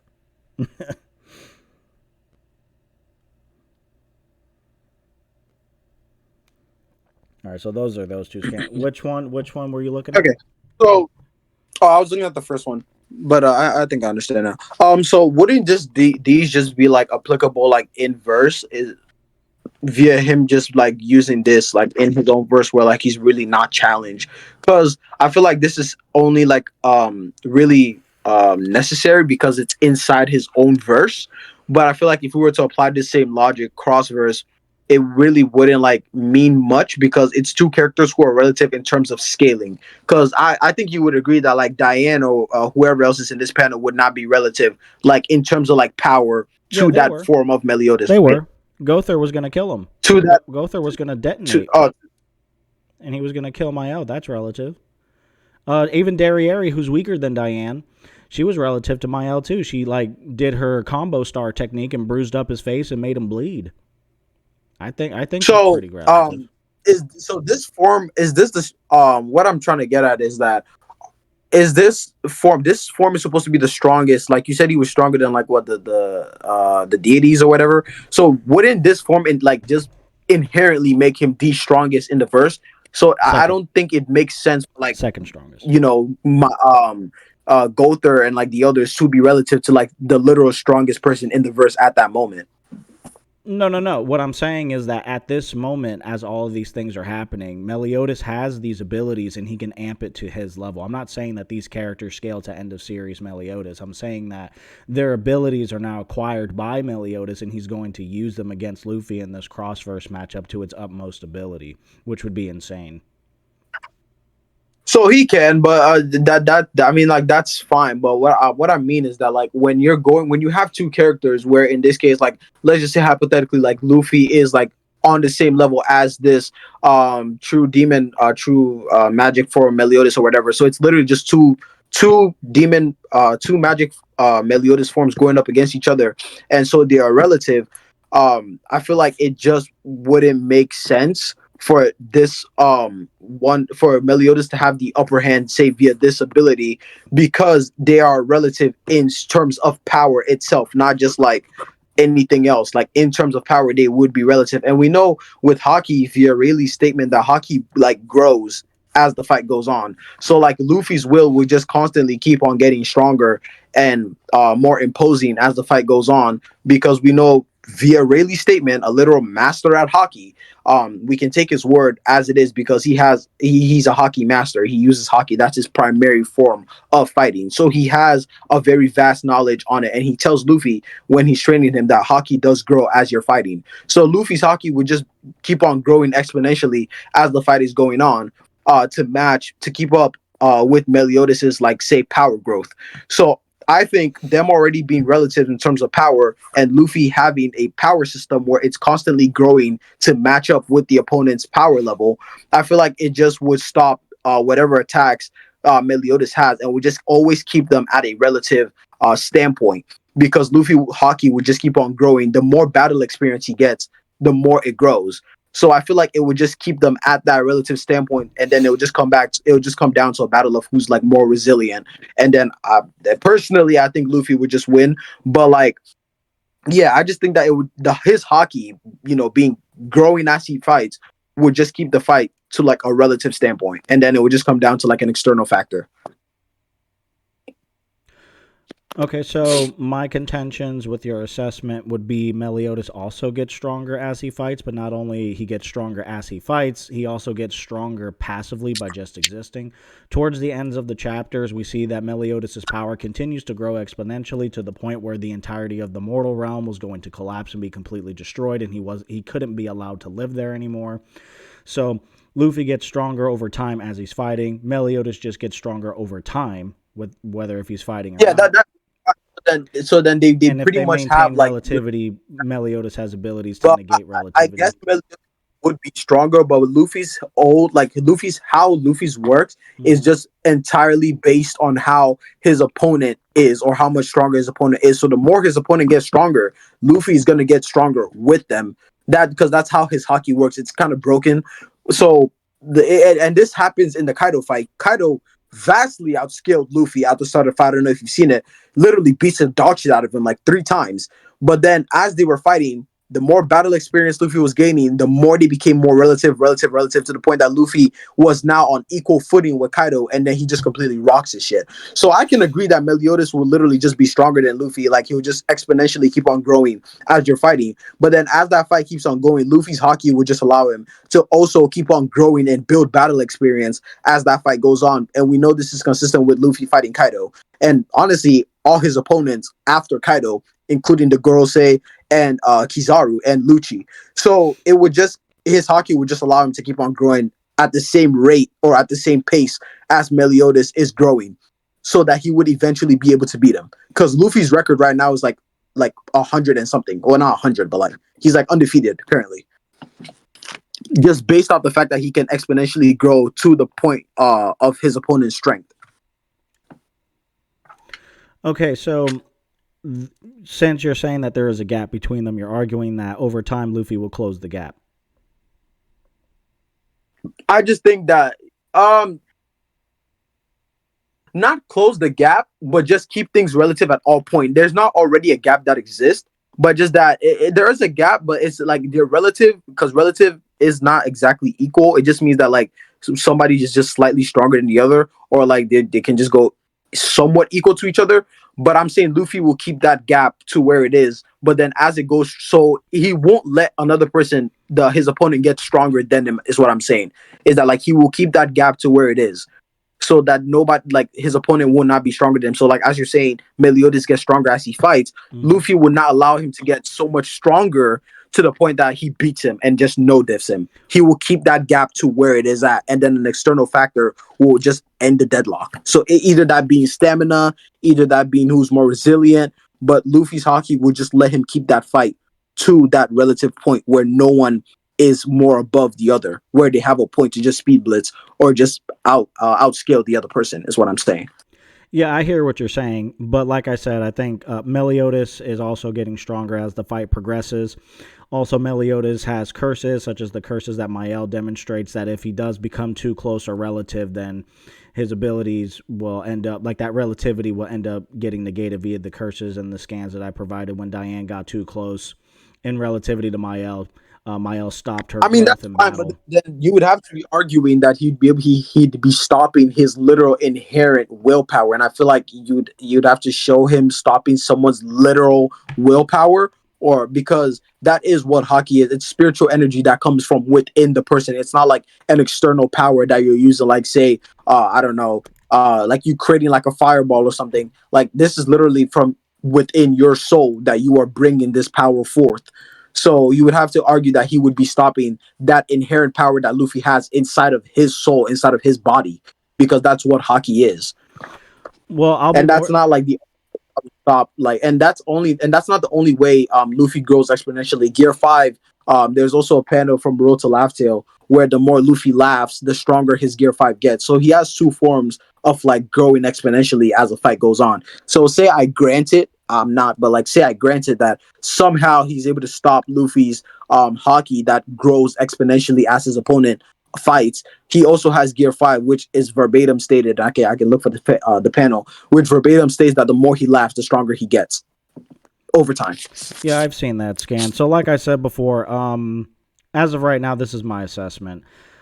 I haven't seen any scans that you've posted so far. Maybe you will later, but I haven't seen. If you're just asking me, no offense, I haven't seen any convincing I can arguments get of. you the Rayleigh statement. That's fine. Yeah. Yeah, That's yeah. my fault. I can get the Rayleigh statement right now. Hold on. Yeah, so I haven't seen too much of a convincing argument for Luffy's astral defense. I do understand the exponential growth as he fights, but Meliodas also has that as well. And when characters become too relative to people like such as Mael, which Meliodas now has those curses with him, he'll end up negating the growth process. And we would also have to talk about what defenses he has against abilities like that, where it can negate your growth process. You're arguing that willpower could potentially overpower the curse, but I need to see something of like a situation where Luffy gets into a fight with someone else in his verse that he ends up doing that, so we could have a more concrete case. If not, I think that the arguments that you're presenting here for Luffy's astral defense and his progression growth rate to catch up to Meliodas, close the gap, and be more resilient and all that, I don't think it's that solid as of right now. So you posted a scan. This is the power to overwhelm the color of the Supreme King. Most people who've made a name for themselves in this world possess this power. Though you can control the color, the Supreme King, you can't train it to be stronger directly. This one right here, it says it's the, what is that? It's a little blurry. Embodiment. Which one? Where are you at? It's the embodiment Yeah, of the it's spirit. the embodiment of the spirit of user. The only way to make it stronger is for the user to grow stronger. Okay, yeah, no, so yeah, I would need to see something like that to those levels that would scale to those like soul hacks and those curse hacks that negates the growth and that negates. That's exactly like that's exactly what I'm saying. That like it comes down like we see this mainly happen like in what's it called in the Kaido fight, because Kaido literally blitzes Luffy because his hockey is not up to par with Kaido's hockey. But the more Luffy fights Kaido, gradually, he gets to his level to the point where he's able to go equal footing and then eventually just blitz Kaido and just beat him. I have something to read to you real quick. So this is an AI overview. You read the manga, so you probably might give me more of an insight. So Yeah, there we go. Let me I send this just scan to I you. just need like 30 seconds. Let me know when you're Okay. ready. And then I'll also send you the Luffy thing real quick. 1 second. Yeah, so we can move on from the soul things and the like the curse resisting relativity from people catching up. I feel comfortable with my stance. We don't have to agree. That's fine. Uh, So since you Let me just get you the Luffy thing real quick. One okay, second. For the Gear 5, I mean. oh, that's There it another is. commandment that's gonna activate. Okay, it's a little bit small to read, but I can direct you to where it is. So when you look, you might have to like zoom in, but you see where Luffy's laughing at the bottom. Mm-hmm. Yeah, so just zoom in on top of where like the speech bubble is that The goes like more he ah ha ha laughs, ha. Ha. the Yeah, stronger it he says the gets. song. That will Yeah, activate another exactly. The stronger. commandment. Yeah, that'll activate another commandment we'll get into. That'll be a weakness, him laughing and showing his true emotions. Yeah, we'll get to that commandment later. So, since you brought up Kaido, I'm just reading an AI overview. You read the manga, so you go ahead and tell me like what these people are saying are right or wrong. Right, so according to most One Piece analysis, while Gear 5 Luffy is incredibly powerful in a completed fresh fight with no external factors, Kaido could potentially still win against Luffy in Gear 5 due to his immense durability and stamina, especially if Luffy runs out of Gear 5's energy before completely incapacitating Kaido. However, the fight would be significantly closer and more challenging for Kaido than the previous encounter with Onigashima. And then there's another one that says Kaido could have won the fight against Gear 5. Throughout the whole battle, Kaido was distracted, attacked, exhausted, and constantly straining his powers, so it was no surprise he lost. If it was a one-on-one fight and he was in peak form, Luffy in Gear 5 would have lost to Kaido. So, like, what do you say to these people? I think it's just false. I think you just need to like read the story to really understand and like have a very good understanding of One Piece because those responses are just going based off what happened in the fight. It's not based off like understanding the entire One Piece like series and knowing like how the power system works in the verse. So I think it's wrong, and this will take me a long time. I don't have it on scan. I don't have it on hand, but there is a statement from Oda that literally states that like Gear 5 like Kaido would not be able to be a current Gear 5 Luffy. I don't have that on hand, but like it will take me it will take me a long time to find because I don't have that scan. Someone else does, but Oda did state that like Gear 5 Luffy would be like Kaido, That's like if fine. they That were was to a one v minor one. point, anyways. So But yeah, yeah, so now we're gonna be moving on to the more he laughs, the stronger he gets, and this will activate another commandment, which would seal, which would pretty much finish Luffy right here. Let me go over here. I believe it's the commandment of reticence. So the commandment of reticence causes an opponent's voice in reference to their thoughts being blocked so they can't think and they literally can't speak. And I could show data book scans with Monspeed with this as well. Their voice will be blocked if they express their true feelings and emotions. Not only will they not be able to talk, but they can't hear their own thoughts. So this is evident within the data books that I presented. Monspeed, the commandment of reticence, is not able to show how he truly feels, because if he does show how he truly feels, and what he truly feels primarily as the story progresses, that him and Derriere kind of have a thing, but he can never tell her that. So if he were to actually express himself, even expressing himself physically of how he really feels about anything, he can't think and he can't speak. So this would completely override Luffy right here, because the more he laughs, the stronger he gets. He's expressing how he truly feels. He truly feels goofy. He truly feels good about himself. He feels good because he feels strong, and he's truly expressing how he is. So by doing so, he won't be able to, he can't hear his thoughts. He cannot think and he cannot speak, meaning that his laughter will be completely cut off. And that happens I have a passively. count. Airhead Luffy. What was that? Luffy has a form called Airhead Luffy, where he literally just has no thought. His body just moves instinctively to respond to whatever dangerous in his path. Can he activate that before the commandment hits him? And it's instantly, and it's always passive, and it's always active. So, like, can he transform into Airhead before it hits him? Because as soon as he enters the battlefield, all the commandments are activating and waiting for him to mess up. And also, he doesn't know that these Well, commandments are going to happen. Like, he has no knowledge of these commandments. So it's not like he could dodge it. he doesn't necessarily need to dodge it because Airhead Luffy like it's just an instinctive thing that happens. I think it's like an what is it? How do I say it? Like an occasion type thing. It happens like in his best interest. How would he be aware of his best interest over a conceptual attack that isn't really detectable? He doesn't have the So knowledge. let me just get a better understanding of the ability. You can't express your actual feelings, Nope. is what it's saying. Yep. I'll get you the scan real quick. Hold on. Feeling as in what? Like what exactly? Your What true feelings, feelings? Like any type of feeling? any type of feeling, how you're feeling right now. Like, how are you feeling right now? And you tell me how you're feeling right now. Boom, you're done. Let me go ahead Well, and grab that for you. why would Luffy need to like? Luffy wouldn't necessarily have to say how he feel. Like Luffy could be happy and not say No, no, that. Oh, no. I'm He doesn't have to happy. say anything by even expressing. So confessing or even expressing. So I'll screenshot the So screen is he for you. just so okay? So then, but we know this didn't affect the person that you were saying that commandment. I forgot who you said he was, Monspeed or whatever. Monspeed, yeah, Monspeed Um. never expresses nor admits what he feels. His that's what he has to follow. Okay, so then he just has like a just kind of like a nonchalant act. Luffy has multiple times where when Luffy goes into like a battle mode, he's always in like a nonchalant expression. I can show you multiple Well, if he's occasions in where Gear Luffy is 5 and he's in constantly like a laughing, battle sense.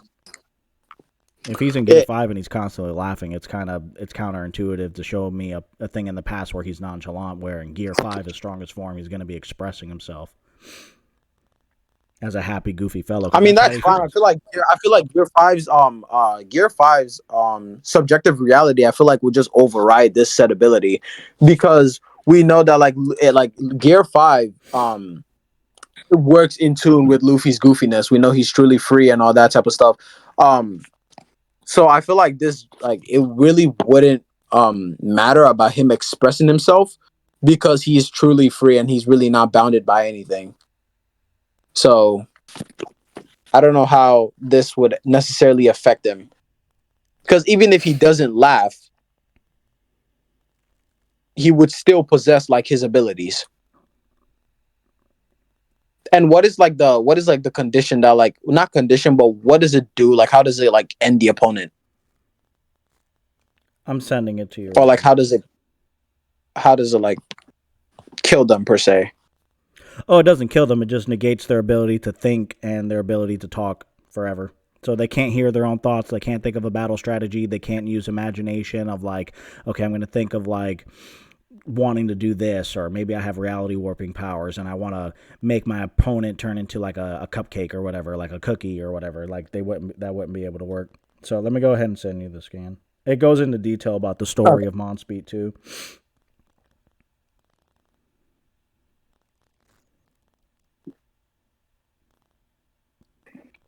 Yeah, Can you so translate that for me? Because I yeah, believe that's yeah, yeah, that's I'll translate it Japanese. for you. Give me a second.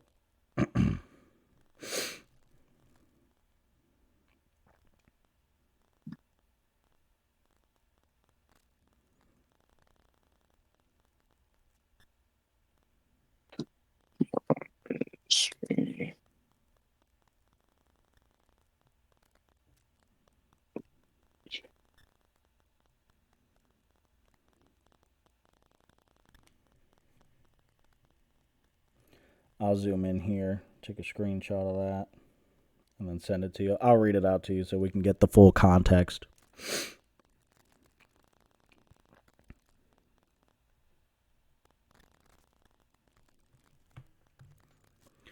All right, when Meliodas used his revenge counter, he washed Derriere from the floor. The two of them may have a special relationship, the two of them being Monspeed and Derriere. It seems that for now, he is only able to have a proper conversation with Derriere. So, the proper conversation with Derriere is how he always interacts with her. Throughout the show, we get many implications, like in flashbacks and things like that, that he genuinely cares about her, but he can never express how he truly feels about her. So, it also goes into detail about that in the Netflix series. You could even watch it on Netflix as well. Like they show the flashbacks a lot better than the manga because like the manga is a little short when it comes to flashbacks. But yeah, that's what it's referring to. Like he can't like express herself. He can only have proper conversations with her. He can never actually tell her like how he truly feels about her. So exposing how you truly feel verbally or even expressingly, like laughing or whatever, it doesn't matter. Expressing how you truly feel would subject you to the commandment of reticence. Thus, the effects would take hold of not being able to think and not being able to speak. So there you go. So how would this affect your reality warping? Because It we would know prevent that it. in it we know with with reality warping it allows the user to do whatever that they imagine. So It would prevent my it. argument to this. Hmm? That's my argument is that it would prevent Luffy from using that. He's not like He's not like I'm as far as I'm aware, Luffy doesn't read minds. If he had the ability to read minds, then yeah, then he'd probably walk up on Meliodas and like, all right, let me scan this dude's mind. Oh snap, he has commandments. Oh snap, they got crazy abilities. Okay, let me not do this and let me just go straight to my reality warp. He doesn't have that, so he doesn't know. So before he can start utilizing his reality warping, this would have already taken effect. He would start laughing, getting stronger, then out of nowhere can't think and can't speak. We know Gear 5 would immediately go into like effect because we know like in recent chapters that like it's more in character for Luffy to pop like right into Gear 5 when the fight starts, so he's not wasting time. So I feel like Luffy would just automatically go into Gear 5 because based on what we've seen in current chapters, like it's literally in character for the first form that he pops into is Gear 5 and immediately just start using reality warping um on his opponent or whoever he's fighting at the moment. So I think even if the fight just starts, he wouldn't need to go like say Snake Man or Bounce Man. He would immediately just pop Gear 5 and just start using reality warping. And I think the moment he steps into the battlefield with Meliodas and as he's like transforming immediately, as you say, the commandments would already be overseeing all of his actions and it would just take effect regardless. So I think it would tag him first before he starts using his reality warping. I feel like there's a more yeah. I think it would just override it because I have a scan that says, "Here comes the warrior of liberation. Here comes the warrior of liberation who transcends all imagination." So literally, he's not bounded by his mind. So like, why would something that is like a mind based thing affect him when he's not like he's not bounded by his own imagination, making which is the reason why he is able to do subjective reality like warping because he's not bounded by his own imagination. If he was, then he wouldn't be able to do things outside of like rubber because people like to argue that, oh, well, Luffy doesn't have reality warping because it's only rubber based. And I say no to that because if Luffy didn't have subjective reality warping, then he would only be like bounded to rubber based attack when he goes into Gear 5. But we've seen on occasions Luffy literally spawns a bat out of thin air. No, he literally turns a palm tree into a bat. He doesn't like transform it. He just spawns it into a bat. He spawns a cap, a baseball hat, and he spawns a pair of glasses on his face. So him not being bounded by his imagination is why he's able to do things that are outside of rubber-based attack. So if he was bounded by his mind, I feel like all his abilities in Gear 5 would solely be rubber-based attack. So like him manipulating like Katakuri, him manipulating his surroundings into rubber, which he already does. But him having subjective reality warping and him not being bounded by his own imagination is why he's able to do such silly things. So this commandment would simply just have no effect because he's not like constricted or restricted by his own mind. That's why he's able to do things that he wouldn't be able to do outside of the rubber of the property of rubber. Yeah, so And I can now show you the scans. Spawns like a spare, like he literally spawns a pair of sunglasses out of nowhere. yeah, no, So I've seen it those on backs up. Google. I've seen those on Google. I know Yeah. what you're So talking about. So I'm not exactly. contesting. So I'm not contesting the reality warping versus the commandments. That's not the premise of my argument, and I hear what you're saying, but unfortunately, I do think the commandment of reticence would subdue him for sure. I'm comfortable with that because of the fact that it's a passive ability and it's always active. The instant he pops out Gear 5 and attempts to use any reality warping, in that same moment, he would be subjected to the commandment and thus be rendered helpless to the commandment. So So the it thing with that is activates that the you moment he would tries to you would activate. inherently have to prove that what's it called, that commandment is above like the concept of imagination itself, No, I don't have to. because I don't like have to prove that. it's already been verbatimly stated that Luffy is not bounded by his own mind. So I don't like have to literally prove like that. anything that has to do with his imagination, he's not bounded by it. And I can send you that exact same scan. Like he's no longer bounded by his own No, I imagination. believe you. So I believe you. But yeah, and what it's like further entailing by that, by he's not bounded by his imagination, is that he's not only bounded to rubber based attacks only, he's not able to do things that he can whatever he wants to do, like running on air. I'm sure you've seen all the little Toon Force moments that he's had, spawning the baseball bat, spawning the hat, spawning all those other things that are outside of the property of rubber. So he's not like he's no longer what's it called, um he's no longer like a victim of like his own mind, or like his simple, he's no longer a victim of simple mindedness. He can do whatever he wants, he can think freely outside of rubber. So I feel like this ability being like a mind based thing and Luffy no longer being bounded by his own mind would simply not have no effect because the guy has transcended his own imaginations to where he can do whatever he wants whenever he wants without any limitations on it until we see Oda, put some type of cap on it. Yeah, no, I'm not contesting that. But what I'm saying is the moment he tries to do whatever he wants, that's when the trap activates. That's all I'm saying. I'm not saying that the reality warping powers can't go blow for blow or even overpower the commandments. I'm saying the moment he tries to, he gets shut down. So it prevents any of that from even happening. So no, I don't have to prove why the commandments would scale above his insane reality warping free of mind powers because it would get It's shut not down really before it's it not even pops really up. That's the it's not premise of my really argument. on the point of his reality warping. It's on the point of like his own imagination because it's stemming from his imagination. Like this whole thing comes down to Luffy's mind. And what I'm saying is that Luffy, so to put it in like simpler terms, Luffy's mind has simply like evolved past like the regular mind that he had where he's only limited to certain things. So while I'm not talking specifically about his reality warping, we're talking about Luffy's mind here, like his own imagination. And the narrator is telling us, literal narrator is telling us that he is not bounded by that mind anymore. So his mind is moving on like a higher plane. It's what we're getting from it because it says he who transcends all imaginations. So he's no longer like bound by. So I'm not understanding why this concept or this commandment would work on somebody whose mind has literally transcended all. Because to So like this, his mind is like on his mind would be moving on like a conceptual level. yeah, so the commandments also operate on a conceptual level. And what I'm trying to tell you is the moment he expresses whatever he wants to do, because, as I'm listening from you, he can do whatever he wants. The moment he tries to, he'll be subjected. The very moment he tries to, he'll be subjected. The reality warping powers and all the other stuff you were saying very well could contest and even overpower the commandments. I'm not sure about that, but it is what it is. But what I'm saying is that the moment he tries it, it's over. He doesn't get to use it. Um Let me see what's it called? Can I see what's it called? An instance of this like commandment being used on somebody apart from like Monspeed, where like it's directly like restricting your mind from doing anything in terms of battle, like battle wise. Because I'm looking at Monspeed and like the guy literally like he's gone up against Estarossa and like I'm pretty sure that's him expressing something and he's not dead or whatever. I'm watching clips of Monspeed right here and like he's talking. I'm pretty sure that's expressing. He's going up against Estarossa. I'm pretty sure that's expressing. So I'm not understanding because what you're saying is going against what I'm seeing here. Well, what you're seeing there makes total sense because Estarossa, and we're going to get into this commandment next. Estarossa has the commandment of benevolence. The commandment of benevolence is anyone who bears any hatred or anyone who even intends malice, according to the statements he made on the cliffside before Escanor pulls up. Anyone who has malice or hatred or intends to do harm to others in any way, shape, or facet, their abilities are negated.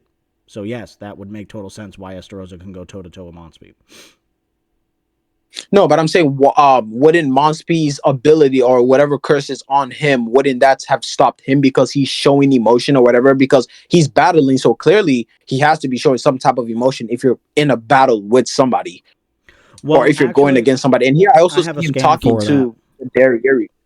Droll actually Hmm? trains Diane to fight with a calm heart. And I have that scan for you, which is why she needed to learn that technique to even battle the commandments. She had to train to fight with a calm heart. So I would say the same thing for Monspeed. Yeah, Let me yeah, go but grab that this is scan this for is you in real quick. regards this is in regards to Monsby. I'm saying that like he's right here, like he's going up against Estarossa, so that's clearly showing some type of like emotion because he's battling him right here inside of some type of house, some type of hut. And Yeah, he's losing, your but like perception still is that like would be expressing something. yeah, he might be expressing something. He might not be. We don't know. So Yeah, but then by what you're saying, whatever he thinks or whatever he expresses, like the commandment should stop it inherently in his track right there. So he should like what lose his mind or whatever at that moment, but he's clearly talking and he's yeah, experiencing he's something, talking. He could be even though he's talking losing. calm. He could be, excuse me. He could be talking calm. He could be. We don't really know what's going through his mind. We don't know if he's actually expressing his true self, like how in this case Luffy would be with the whole laughter situation. But that's besides the point. But yeah, the whole fighting with a calm heart, Diane scan. I got that right here. We know, and the thing is that Luffy doesn't necessarily have to be laughing the whole time because we've seen that like in multiple like of the fights like leading after the Kaido fight, we've seen Luffy have different like expressions where like he goes like an entire fight without laughing. And I can show you, and I can actually show that during the Kizaru fight, we see I think Luffy laughs only like a couple times. So like we've seen times where he's not really laughing for the whole duration of the fight, But where he's he's just going to silent. laugh. That's the point. Luffy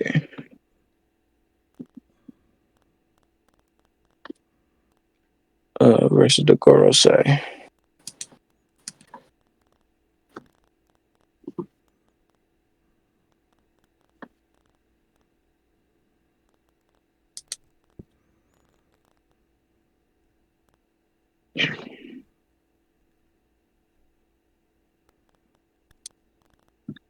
Yeah, so we see in like in what's it called? In exchange for him like not laughing at certain like moments in the fight, he literally just has like silly, goofy expressions instead of just like laughing. Where like he just makes silly expressions where Yeah. he's not actually laughing or like experiencing his true self. He's just making he's just making goofy faces. Well then, And actually, in this that's scene right here, counterintuitive he's to the actually previous serious. point of him like catching up to Um, Meliodas. we see him serious in this panel, right? Right. So Luffy isn't always just laughing in his Gear 5. Luffy versus Kizaru.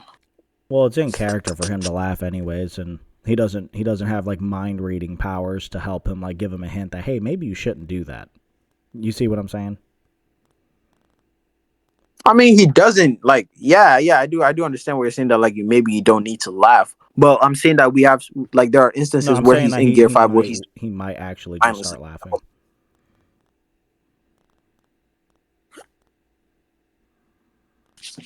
Luffy versus Kizaru. 1 second.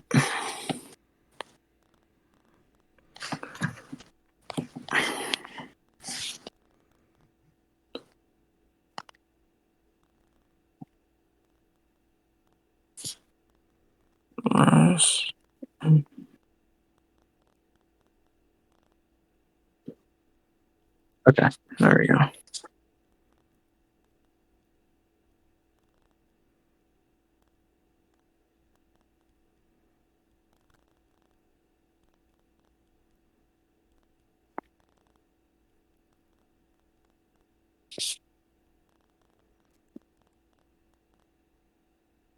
Yeah, so like you see right there that like Luffy's expression is clearly not like happy or laughing.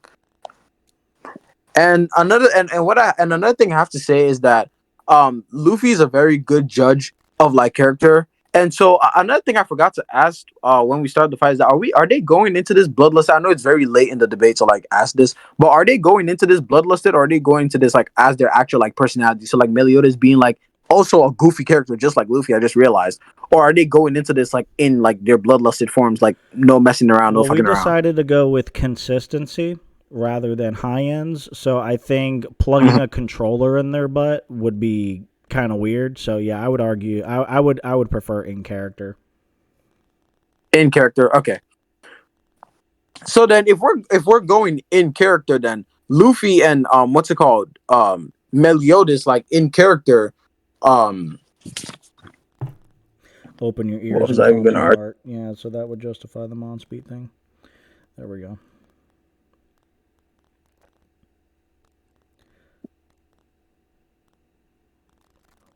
Two scans right there. But yeah, continue. Which specific could you point me which specific side I'm supposed to read? Oh, okay. I'll read them out to you. So, like in the first one, during the training with Droll, Diane, right? Diane was training with Droll. Um, the center of the second scan I sent towards the right side. Open your ears, calm your heart, and feel the land with your entire body. And this was in reference to the second scan where Droll says, you may be able to handle lower class grunts, demons, as far as taking on the Ten Commandments. Your power is but a drop in the bucket. So he's trying to train her to be like able to fight the Ten Commandments by having a calm heart. So that could Because that would be the necessary requirements to start fighting someone like Monspeed, for example, right? You got to have a calm heart, because if you're expressing yourself however you want to, then you're affected by the commandments. So she's trained to like calm her heart and not express herself and just like dance and flow with the rhythm with the earth and all that. So like Diane would be a really good counter to Monspeed.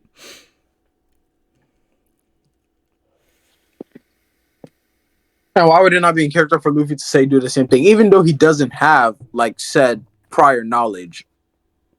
Mm-hmm. Because we like I with the panel I showed you, he's clearly not smiling in there if you zoom in a little bit. Yeah, and there's other panels where he is.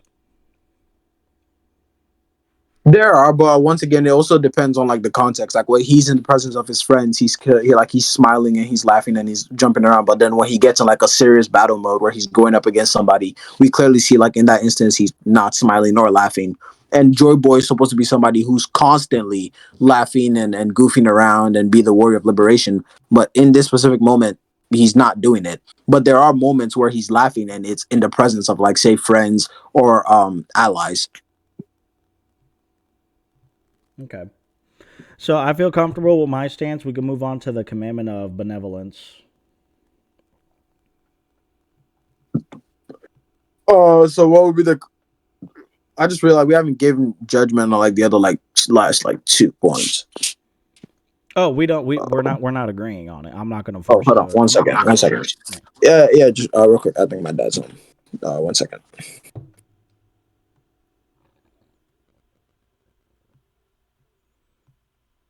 Okay. I might have to cut this short. Are you free? 1 second.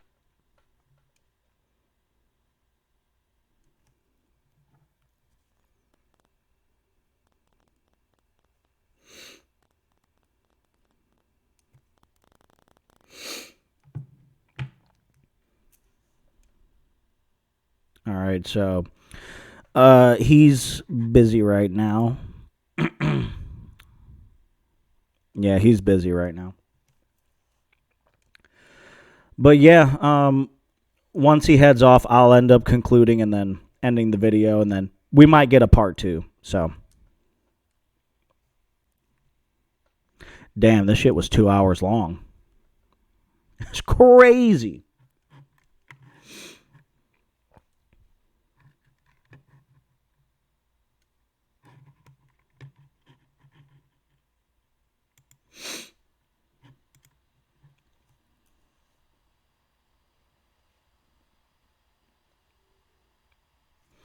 I will admit, though, to those watching, whether or not if you guys caught me or not watching this video, I was kind of being a little ratty at some points, but I'm trying to win the debate, so.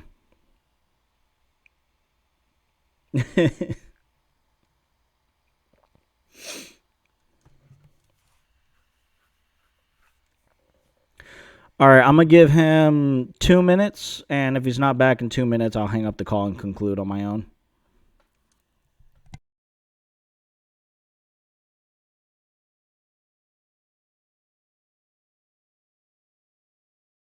All right, yeah, I'm back. Sorry, yeah, my dad's home, so I kind of have to just wrap it up. I can continue tomorrow though. All right, so But we'll have a part 2 tomorrow. yeah, yeah. What time will you be free tomorrow? Because I'm free after school around like 3, 4. I should be free around I'll that. be on same time because I got to get off work and all that stuff, so like around 8 o'clock. Okay, okay. Then I'll just shoot you a DM whenever I'm free. All right, man. Peace. Okay, then you have a good night, bro. Good night.